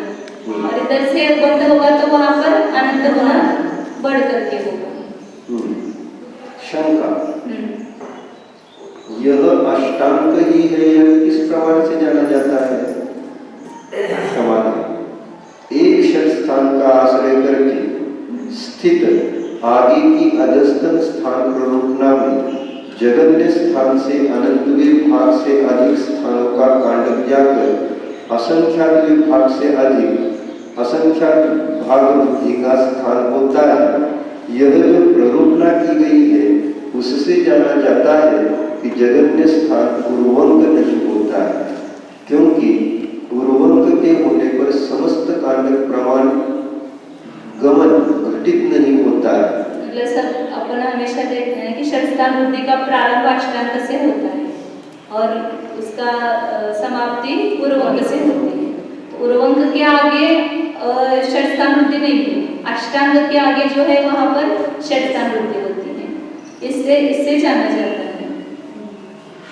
वह चतुरांक भी संभव नहीं है, क्योंकि कांडक प्रमाण असंख्यात भाग वृद्धिया जाकर प्रथम संख्यात भाग वृद्धि होती, ऐसा वहां ही कहा गया है। वहां पंचांक भी नहीं हो सकता, तो नहीं हो सकता है, क्योंकि संख्या के भाग से अधिक स्थानों का कांडक जाकर संख्यात गुण वृद्धि होती है, ऐसा बतलाया गया है। वह षष्टांक भी संभव नहीं है, क्योंकि कांडक मात्र संख्यात गुण वृद्धिया जाकर असंख्यात गुण वृद्धि होती है, ऐसा वचन है। वह सप्तांक भी नहीं हो सकता है, क्योंकि कांडक प्रमाण असंख्यात गुण वृद्धिया जाकर अनंत गुण वृद्धि होती है, ऐसा वचन है। अतएव परिशेष स्वरूप से वह जगन्य स्थान अष्टांग ही है, यह सिद्ध होता है। अष्टांग के आगे ही पूरी षट स्थान वृद्धि आती है, इसलिए वो अष्टांग रूप है, ये समझ में आता है। यदि उर्वंक रूप लेंगे तो एक उर्वंक को छोड़कर आगे के स्थान को पाएंगे ना, पूरे षट स्थान वृद्धि के स्थान नहीं होंगे। असंख्यात भाव वृद्धि युक्त वो स्थान लेंगे, चतुरंक लेंगे तो फिर आगे उतनी षट स्थान वृद्धि पूरी नहीं बनेगी। इस प्रकार सभी का लेना होगा। पंचांग लेंगे तो भी वो पूरी षट स्थान वृद्धि नहीं हो पाएगी। कांडक प्रमाण, क्योंकि कांडक प्रमाण असंख्यात भाव वृद्धियां जाकर प्रथम संख्यात भाव वृद्धि होती है, ऐसा वहां ही कहा गया है। कांडक प्रमाण असंख्यात भाव वृद्धियां जाकर प्रथम संख्यात भाव वृद्धि होती है। तिथं काय आहे? ते चुकून झालं केल्या तर परवाच बघून संख्यातच पाहिजे, संख्यात भाव वृद्धीच पाहिजे। पडमा संख्येचे भाव वृद्धी होती, पडमा झाले तिथं बरोबर।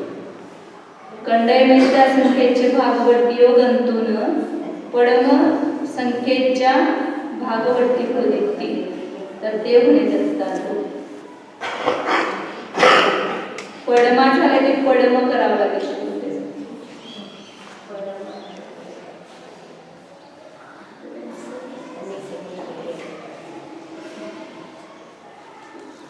खाली बरोबर आहे का?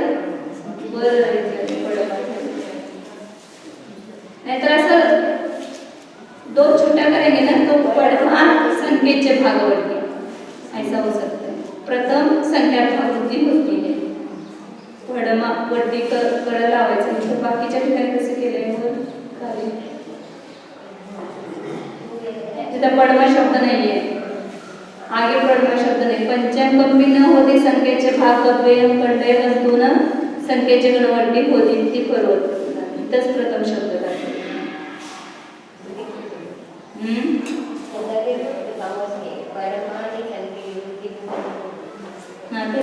वेगवेगळं करायला फोडणं पडण्यापेक्षा वेगवेगळं, त्यामुळे प्रत्येक बघायला पाहिजे का आगे झाले। अष्टांग किसे कहते हैं? समाधान, आदस्तन उर्वंक को सब जीव राशि से गुणित करने पर जो प्राप्त हो उतने मात्र से जो अधस्तन उर्वंक से अधिक स्थान है उसे अष्टांग कहते हैं। अधस्तन उर्वंक को मतलब नीचे का जो अनंत भागवत स्थान है उसको क्या करना है? सब जीव राशि से गुणा करने पर जो प्राप्त हो उतने मात्र से जो अधस्तन उर्वंक से अधिक स्थान है, उर्वंक में उसको जोड़ना। अभी अपन खाली क्या करते थे? उर्वंक को सब जीव राशि से गुना किया तो अनंत प्रवृत्ति स्थानांत हो गया, ऐसा कहते थे। लेकिन यहाँ पर उसमें जोड़ा है उर्वंक को, उर्वंक गुना जीव सब जीव राशि गुना अनंत, जो प्रमाण आएगा उसमें उर्वंक में जोड़ो तो अष्टांग का स्थान आता है। खाली गुना करने से नहीं किया, उर्वंक मिलाया उसमें, इसलिए क्या सूत्र बनेगा? उर्वंक प्लस उर्वंक गुणित सर्व जीव राशि, ऐसा करें। बराबर अष्टांग। अधस्तन उर्वंक को एक अधिक सब जीव राशि से गुणित करने पर होता है, उसका अभिप्राय। हाँ, दोनों तरफ से कर सकते हैं उसको। दीदी गुना करते समय एक अधिक करो या उसमें मिलाओ, मतलब ये एक्यूरेट रहती है। हाँ,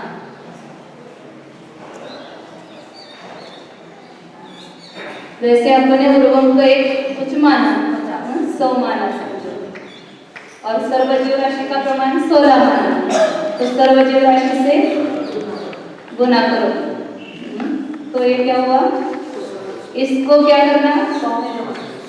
उर्वंक में जमा करना, मतलब उर्वंक प्लस उर्वंक गुना सर्व जीव राशि मतलब 16 सर्व जीव राशि की संतुष्टि बराबर अष्टांग आता है। तो यहाँ पर उर्वंक 100 माना अपने उदाहरण रूप से, और जीव राशि का प्रमाण 16 ही माना, तो 100 गुना 16, 100 में मिलाएंगे तो कितना हो गया 1700। या इसी को गुणकार कैसे रखेंगे, उर्वंक गुनी जीव राशि 16 अधिक 1, फिर भी अष्टांग का आता है।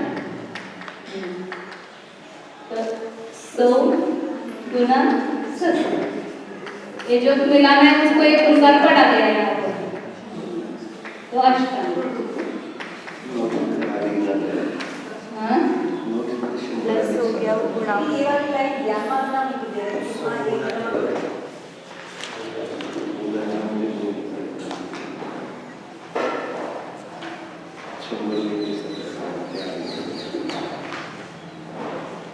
प्लस 17 होगा 100 प्लस अधस्तन उर्वंक गुणे सर्व जीव राशि अधिक 1 बराबर अष्टांग। गुना करना चाहिए था। हाँ 100 प्लस 17 हो गया, 100 गुना 17 चाहिए, गुना का चाहिए।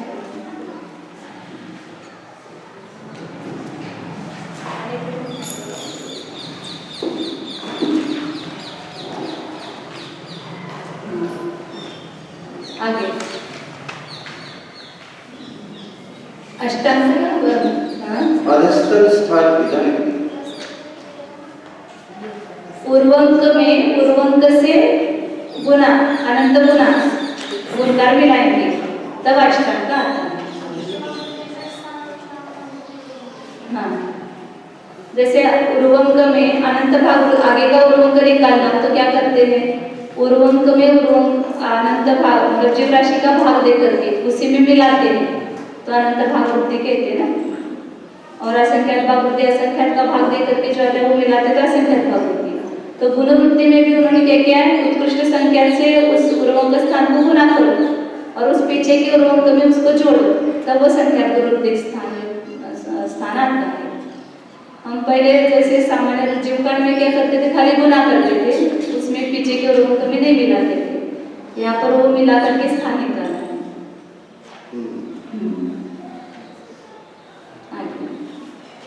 अधस्तन स्थान के अंतर से अष्टांग स्थान का अंतर अनंत गुना है।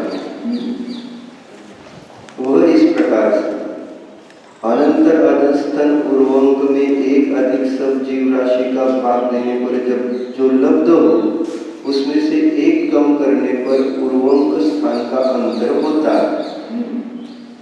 अधस्तन उर्वंक को सब जीव राशि से गुणित करके एक कम करने पर अष्टांग स्थान का अंतर होता है। उर्वंक स्थान के अंतर से अष्टांग स्थान का अंतर अनंत गुना है। गुणकार क्या है, एक अधिक सब जीव राशि से गुणित सब जीव राशि गुणकार है। दोनों ही बुद्धियों को अपनी अपनी स्पर्धक शलाकाओं से अपवर्तित करने पर स्पर्धक होता है। इसमें से एक कम करने पर स्पर्धक का अंतर होता है।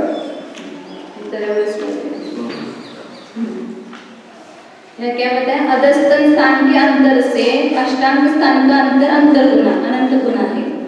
जो उर्वंक का जो एक उर्वंक से दूसरे उर्वंक के बीच में जो अंतर है उससे उर्वंक से अष्टांग का जो अंतर है वो कैसा है, अनंत गुना है।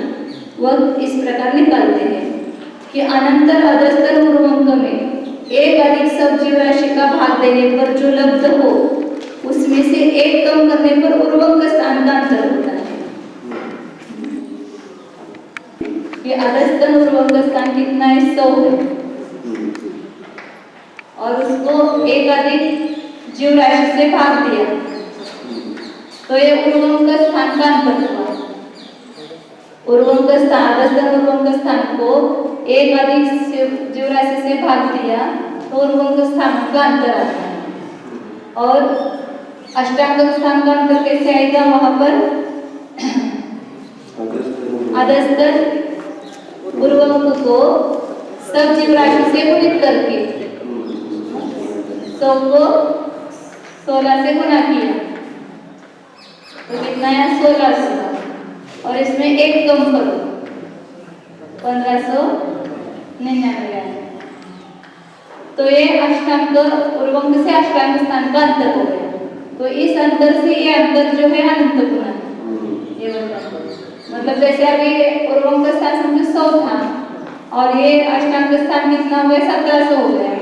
तो 100 के आगे में 101 से लेकर के 1700 के बीच में कितना अंतर हो गया 1599 का अंतर हो गया। तो ये अष्टांग स्थान का अंतर हुआ।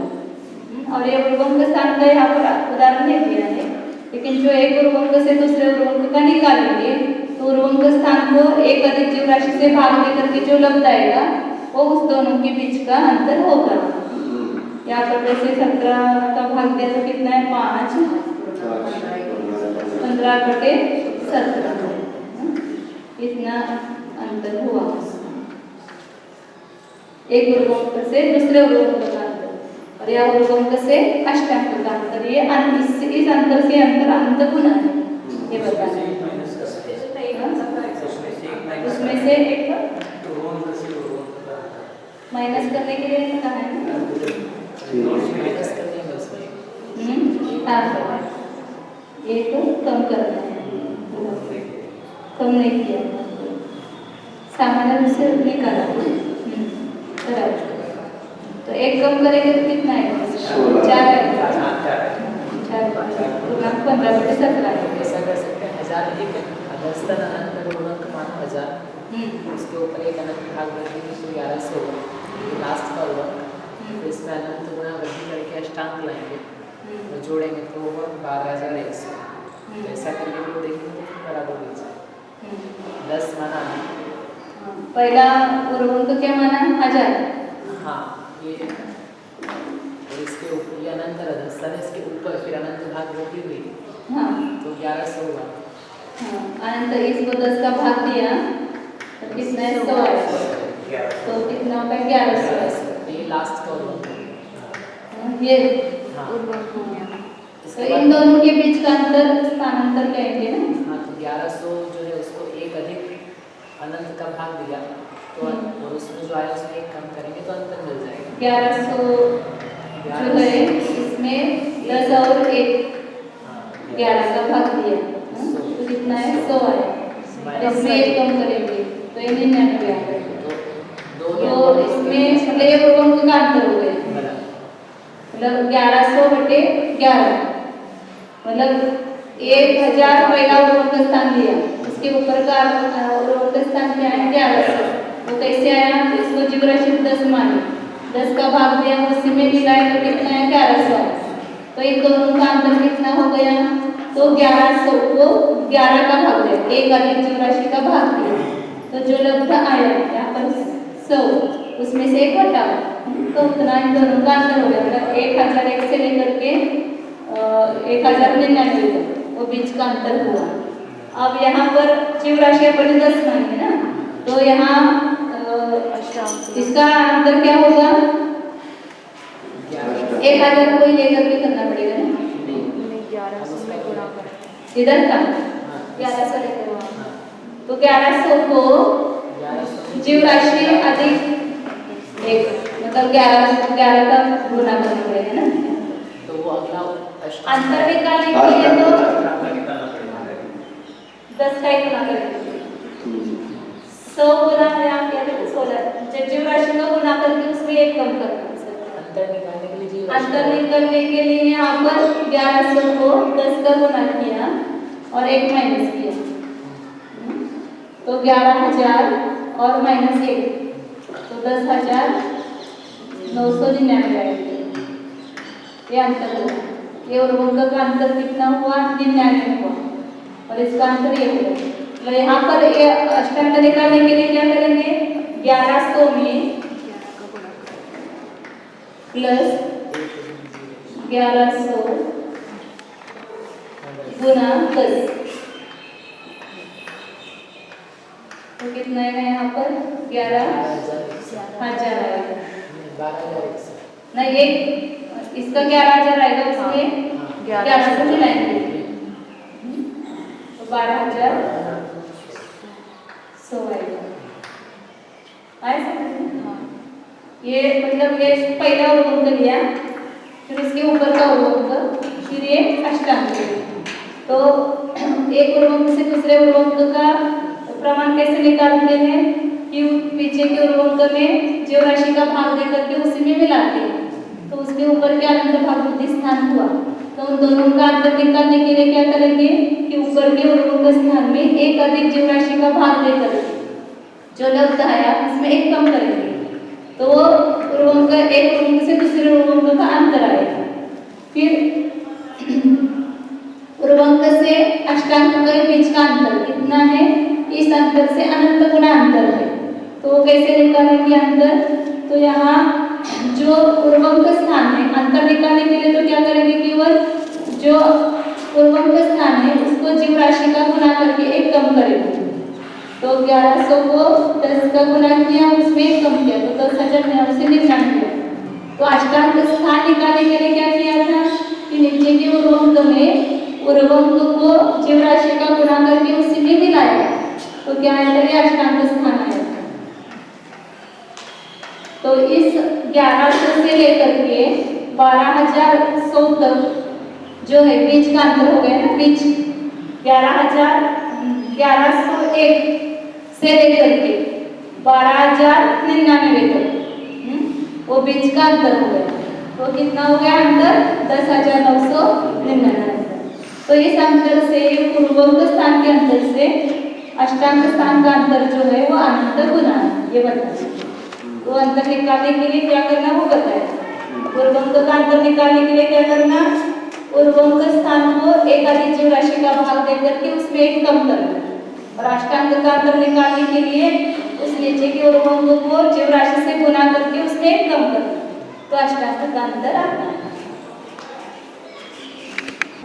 अधस्तन अनंतर अधस्तन उर्वंक में एक अधिक सब जीव राशि का भाग देने पर जो लब्ध उसमें से एक कम करने पर उर्वंक स्थान का अंतर होता है, और अधस्तन उर्वंक को सब जीव राशि से गुणित करके एक कम करने पर अष्टांग स्थान का अंतर होता है।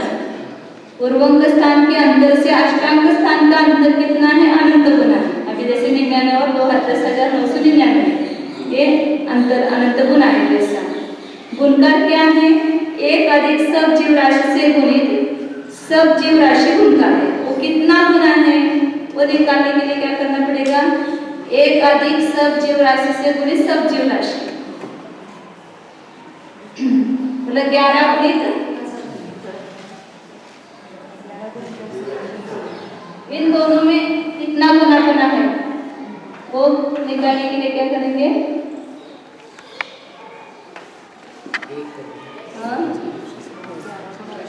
मतलब 11 गुणित 10 ऐसा करेंगे ना, एक अधिक जीव राशि गुणित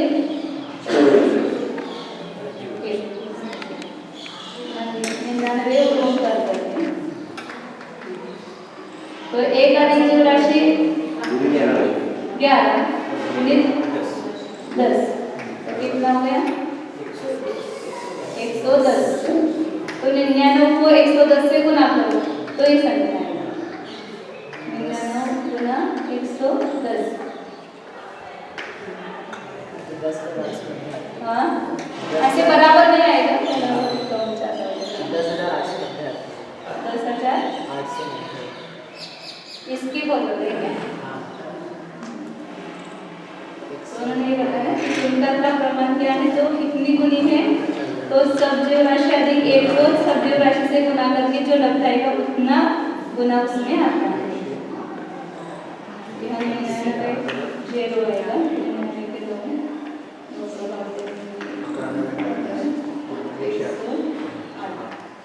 10,890, तो थोड़ा सा अधिक करना पड़ता है उसमें गुणकार। वहाँ जो हमने उधर किया उसमें भी ऐसे हुआ है, थोड़ा सा कम पड़ता है।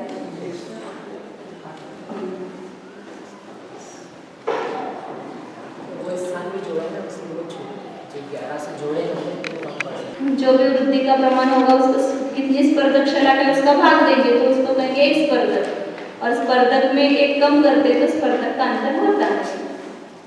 एक स्पर्धक का प्रमाण क्या है, तो कितनी वृद्धि हुई उर्वंक से आनंद उसमें अष्टांग में कितनी वृद्धि हुई है उसको उसकी स्पर्धक शलाका का भाग दिया, कल किया था ना 240 की वृद्धि हुई तो उसको स्पर्धक शलाका 10 है उसका भाग दिया, तो एक स्पर्धक का प्रमाण आया तो 24 आया। फिर एक स्पर्धक में एक कम करते हैं तो स्पर्धक का अंतर आता है। ये बताइए, इसमें से एक कम करने पर स्पर्धक का अंतर होता है। पूर्वांक स्पर्धक के अंतर से अष्टांग स्पर्धक का अंतर अनंत गुना है, क्योंकि वहां पर स्पर्धक बड़े हैं। गुणकार क्या है? गुणकार स्थानांतर के गुणकार का अनंतवा भाग। इस प्रकार से जगन्य स्थान से लेकर सब स्थानों की अनंत भाग वृद्धि कारक शलाकाओं को ग्रहण कर वृद्धि का पुंज करके स्थापित करना चाहिए। इसी प्रकार असंख्यात भाग वृद्धि कारक शलाकाओं को उत्पन्न करके पृथक स्थापित करना चाहिए तथा संख्यात भाग वृद्धि, संख्यात गुण वृद्धि और अनंत गुण वृद्धि असंख्यात गुण वृद्धि लिखना है। असंख्यात गुण वृद्धि और अनंत गुण वृद्धि की कांडक शलाकाओं को उत्पन्न करके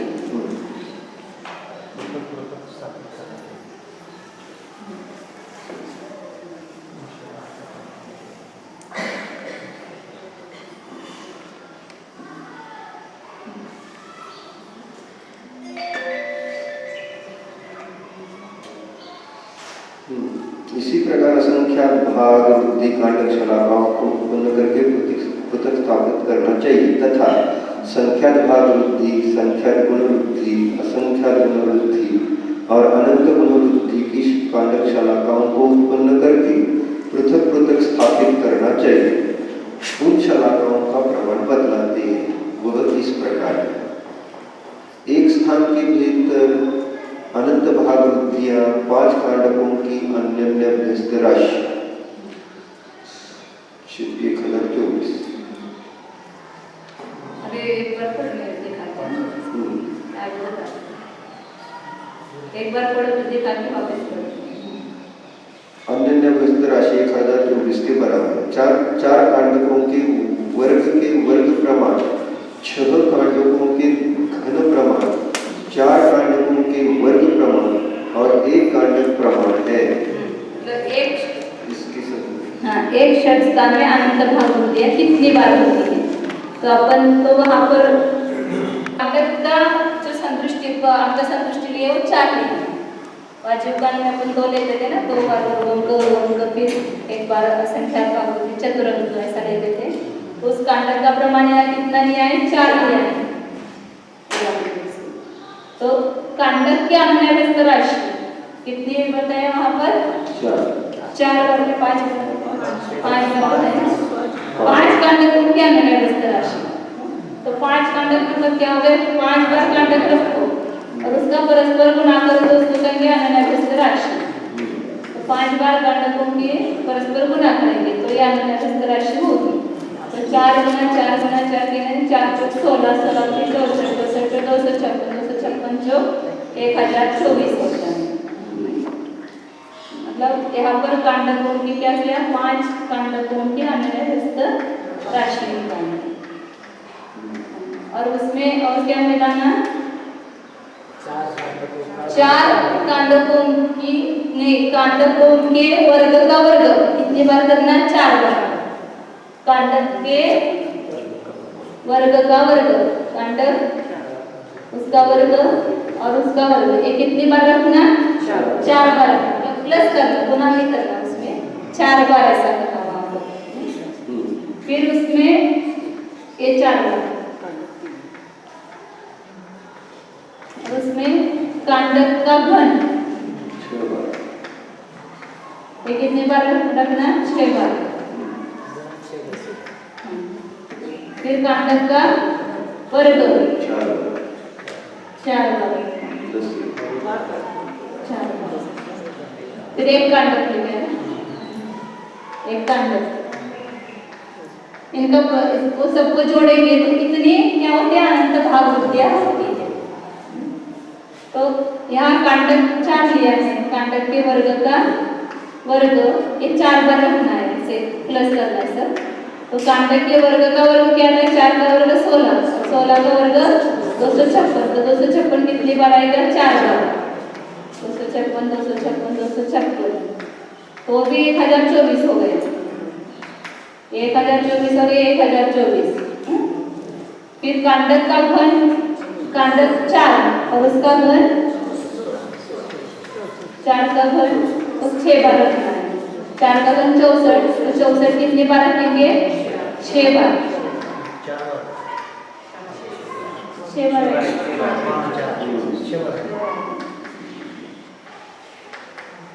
तो इसका 384 आएगा।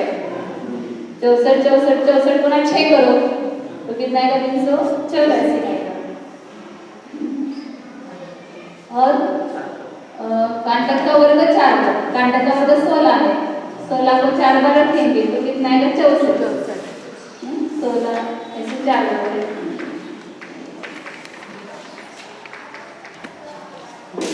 और कांटक कितना है? 4, तो इसमें और 4 जोड़ो। तो इन सबका जोड़ करेंगे तो अनंत भागवती एक षट्स्थानवृत्ति में ये माना हुआ प्रमाण कांडक मैंने कहा क्या लेना? सूचकगुण का असंख्यात्मक भाग वो लेना है और उसका अन्य राशि 5 बार करो, उसी का सूचकगुण के असंख्यात्मक भाग के वर्ग का वर्ग 4 बार, उस सूचकगुण के असंख्यात्मक भाग के घन को 6 बार ऐसा रखना है। या उदाहरण में 4 लिया है तो उसकी अपेक्षा से अपन जब एक षट्स्थानवृत्ति की रचना करेंगे तो मान करके किया तो वहां पर कितना आता था? पहले अपन ने देखा है वहां पर एक षट्स्थानवृत्ति में पूरे परिणाम 243 आते थे और अनंत भागवती के स्थान कितने आते थे वहां पर? उसको अपन सरल भाषा में देखा था ना वहां पर 2 अधिक 1 कितना होता है? 3, कांडक अधिक 1 2 अधिक मतलब सूचकगुण का असंख्यात्मक भाग 1 अधिक करके उसको 4 बार रखो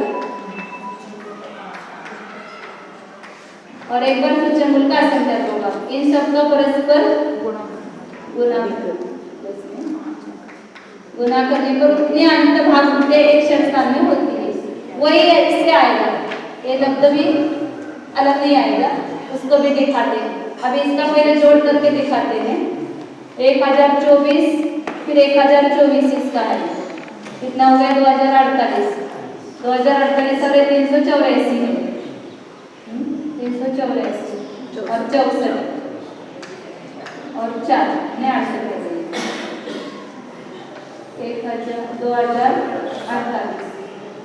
कितने हो गए? 8 और 8 16 और 4 20 अच्छा 2 8 और 2 10 और 16 और 20 अच्छा 2 5 कितना होगा? 25।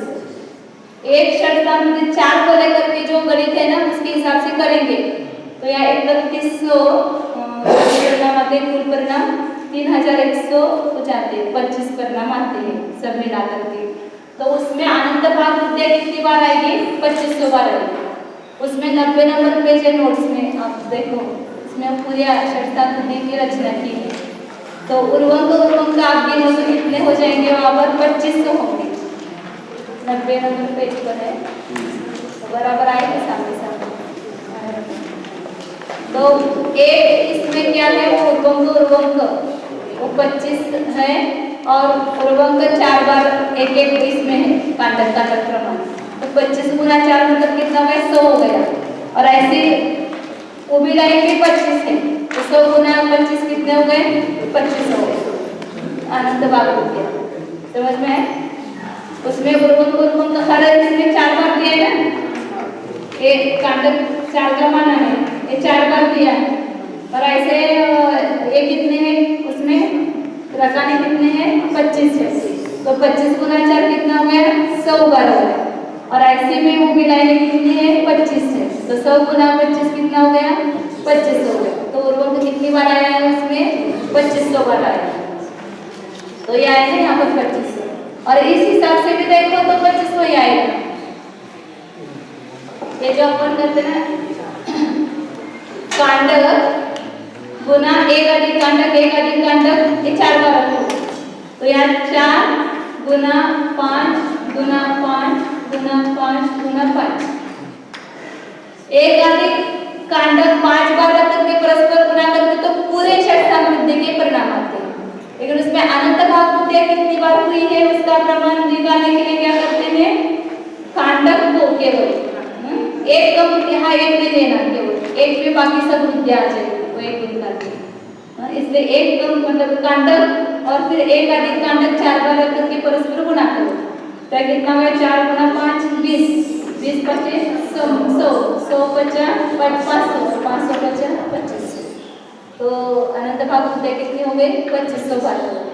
ये अंक संतुष्टि से। वहाँ वास्तविक गणित में इसकी जगह क्या लेना है, सूचकांक का संख्या का भाग लेना है। इसको परस्पर गुणा करने पर उतनी बार अनंत भाग वृद्धियाँ होती है। ये फॉर्मूला दो फॉर्मूला दोनों बराबर कैसे लिखते हैं? हाँ? बराबर कैसे? वो अभी आचार्य ने जो दूसरी भाषा में यहाँ पर गिन करके बताया है। वो धौला गए थे ना, वो अपने जो कांड में हिस्सा बताया। अभी आगे की असंख्यात भाग वृद्धियाँ कितनी बार होती है वो निकालना। तो असंख्यात भाग वृद्धियाँ कितनी बार होती है, तो उसका यहाँ इस हिसाब से बताया है। वो कांडक के वर्ग का वर्ग यहाँ पर 4 बार रखा है ना, वो एक ही बार लेना। कांडक के वर्ग का वर्ग क्या है, कांडक के वर्ग का वर्ग एक बार ही लेना है। उसमें कांडक का घन या कितनी बार था ऊपर 6 बार। अभी यहाँ पर कितनी बार आएगा 3 बार आएगा, 3 बार। फिर कांडक का वर्ग यहाँ वहाँ 4 बार था, यहाँ कितनी बार आएगा 3 बार। 3 बार आएगा 3 बार। और कांडक के तो कांडक के वर्ग का वर्ग कितना है 256। 16 का वर्ग 4 का वर्ग 16, 16 का वर्ग 256। कांडक का घन कितना है 64 है। 64 64 3 बार रखेंगे। और कांडक का वर्ग कितना है 16, 16 16 3 बार रखेंगे। और कांडक 4। तो इन सबका जोड़ करेंगे तो कितना आता है 6 और 10, 10 16, 16 और 6 22, 22 और 4 26, 26 और 4 30, 30 और 4 34, 34 और 6 30, 0 0 3 4 5 6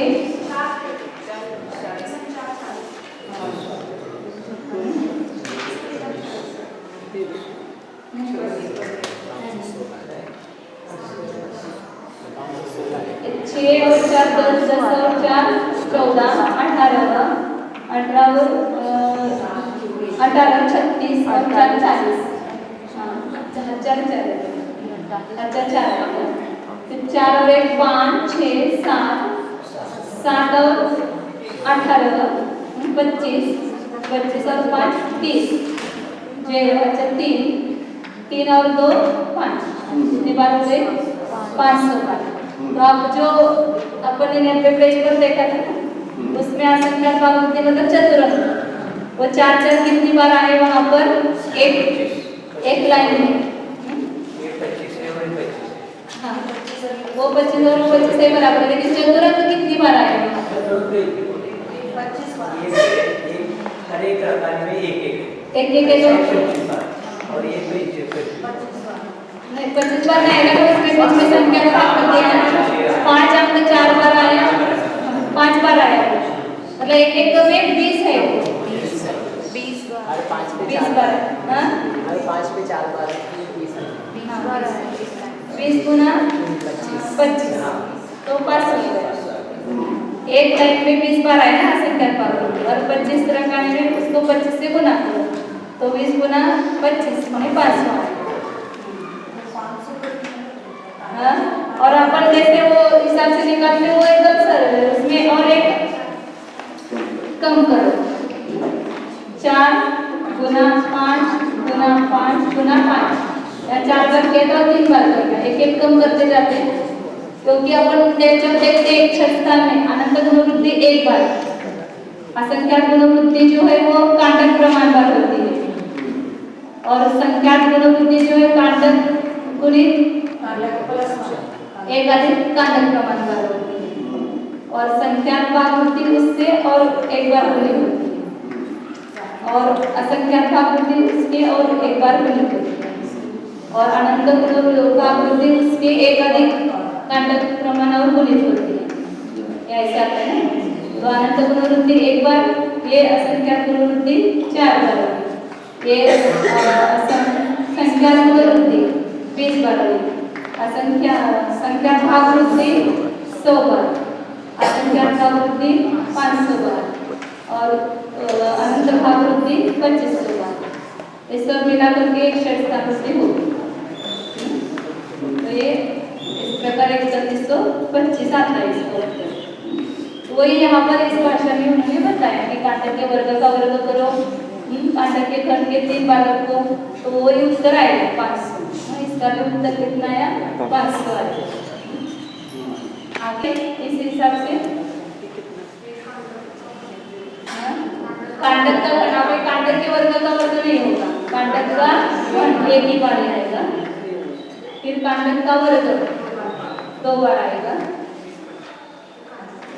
कांडक का वर्ग 2 बार और एक कांडक। तो कांडक का घन 64, कांडक का वर्ग 16 प्लस 16 और प्लस 4, ये 100 हो गया। ये क्या हो गई? संख्या भाग वृद्धि 100 बार। और फिर संख्या पुनरुक्ति वो कितनी बार है? केवल कांडक का वर्ग और कांडक मिलाओ, ये कांडक का वर्ग एक ही बार और कांडक मिलाओ, मतलब ऐसे कम करते थे। एक कांडक के वर्ग का वर्ग था वो यहाँ 4 बार था, वो 1 बार हुआ, फिर कांडक का वर्ग यहाँ 3 बार था, वो 1 बार हुआ, और कांडक का वर्ग 2 बार और कांडक। अब आगे केवल क्या रहेगा? कांडक का वर्ग और एक कांडक रहेगा, और आगे केवल कांडक रहेगा और आगे केवल एक रहेगा। तो कांडक का वर्ग 16 और कांडक 4 कितने हो गए? 20 हो गए। कांडक कितना हो गए? 4। क्या संख्या पुनरुक्ति एक कांडक प्रमाण पर होती है, एक षट्स्थान होती है, और अनंत पुनरुक्ति केवल एक बार होती है। ये दिया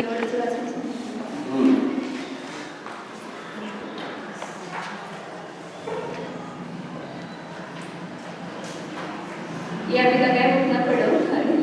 असंख्यात वहाँ पर हमारे यहाँ शब्द नहीं है, वो संख्यात हो गया है, तो अ लिखना है इसके पीछे। आगे जो 4 लिखा है वो अनंत भाग वृद्धि की संख्या लिखने के बाद असंख्यात भाग वृद्धियां एक कांडक के वर्गावर्ग प्रमाण ऐसा चाहिए। पुरानी किताब में होगा बराबर, नई किताब में गलत। 3 कांडकों के घन प्रमाण, 3 कांडकों के वर्ग प्रमाण और 1 कांडक प्रमाण है इनकी संतुष्टि।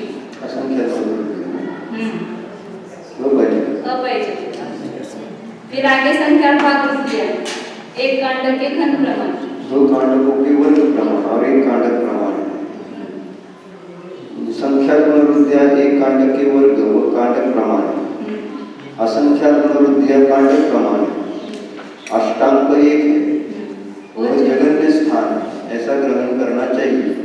इसको पृथक पृथक असंख्यात लोकमात्र षट्स्थान शलाकाओं से गुणित करने पर सब स्थानों की विवक्षित वृद्धियां होती हैं। इनको एक कांडक से पृथक पृथक अपवर्तित करने पर जो लब्ध हो उतनी अपनी कांडक शलाकाएं होती हैं। इस प्रकार स्थापित करके इनकी प्ररूपणा सूत्र में करिए।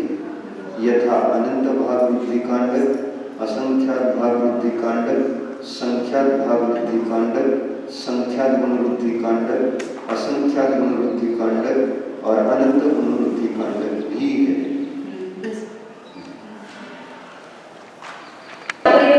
खत्म होती है। यहाँ बहुतों के लिए एकवचन निर्देश कैसे किया है? समान नहीं, क्योंकि जाति के द्वारा बहुतों को भी एक होने में कोई विरोध नहीं। यह प्ररूपणा सूत्र देशावश्यक है, क्योंकि वह प्रमाण और अल्प बहुत्व अनुयोग द्वारों का सूचक है। इसलिए उन दोनों की भी यहाँ प्ररूपणा करते हैं।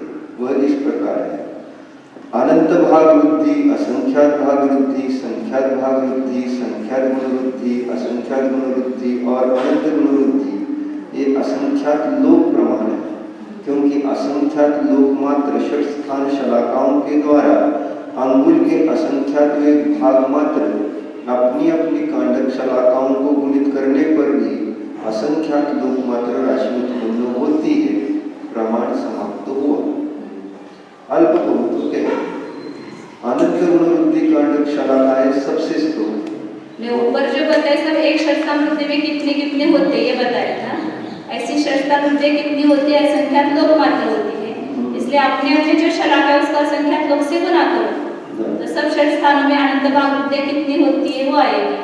सब षट्स्थानों में असंख्यात भाग वृद्धि कितनी आती है उसका प्रमाण आएगा, इसलिए असंख्यात लोक से गुना करो।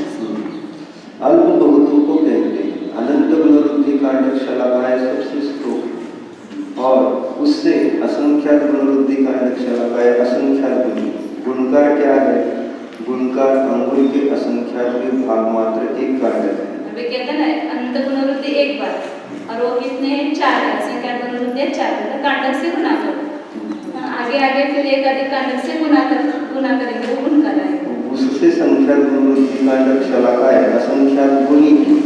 गुणकार क्या है? गुणकार एक अधिक कांडक है, उनसे संख्यात भाग वृद्धि कांडक शलाकाएं असंख्यात गुणी है। गुणकार क्या है? गुणकार एक अधिक कांडक है। 5 बढ़ाते हैं, 4 गुना 5 के, फिर 4 गुना 5 गुना 5 के, तो एक अधिक कांडक बढ़ता जाएगा गुणकार आगे। उनसे असंख्यात भाग वृद्धि कांडक शलाकाएं असंख्यात गुणी है। गुणकार क्या है? गुणकार एक अधिक कांडक है, उनसे अनंत भाग वृद्धि कांडक शलाकाएं असंख्यात गुणी है। गुणकार क्या है? गुणकार एक अधिक कांडक है। यहाँ कारण को जानकर कहना चाहिए। इस प्रकार अल्पभूत समाप्त हुआ, कांडक प्रयोजना समाप्त हुई।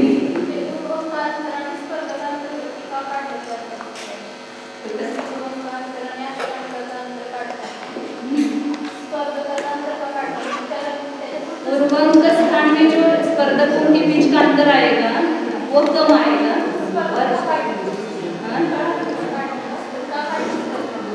और ये कितना अंतर आता है इसको बताना है।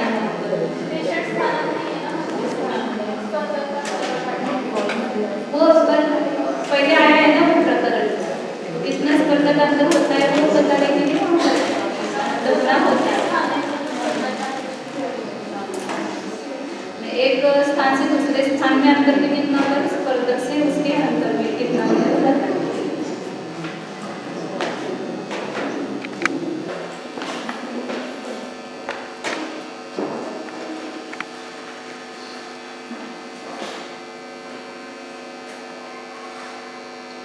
नियत ऐसे निज ध्रुव को जानिए।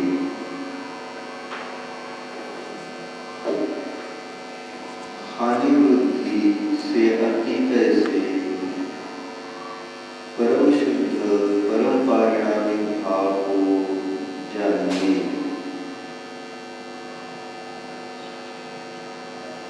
मैं निर्विकल्प हूँ।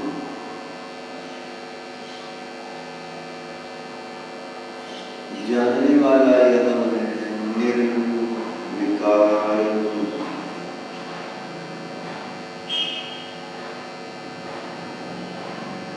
जानने वाला यह मैं निष्कषाय स्वरूप हूँ।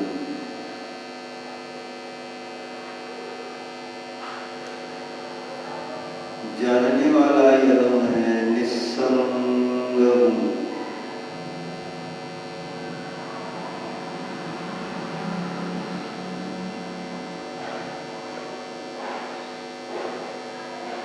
प्रकृति प्रदेश स्थिति अनुभाग रहित हूँ।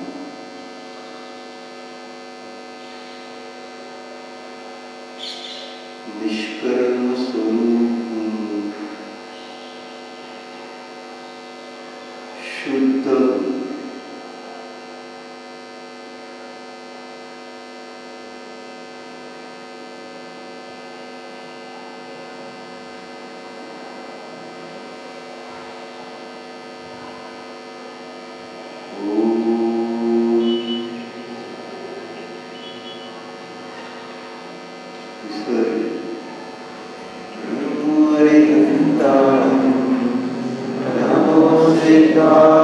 नमो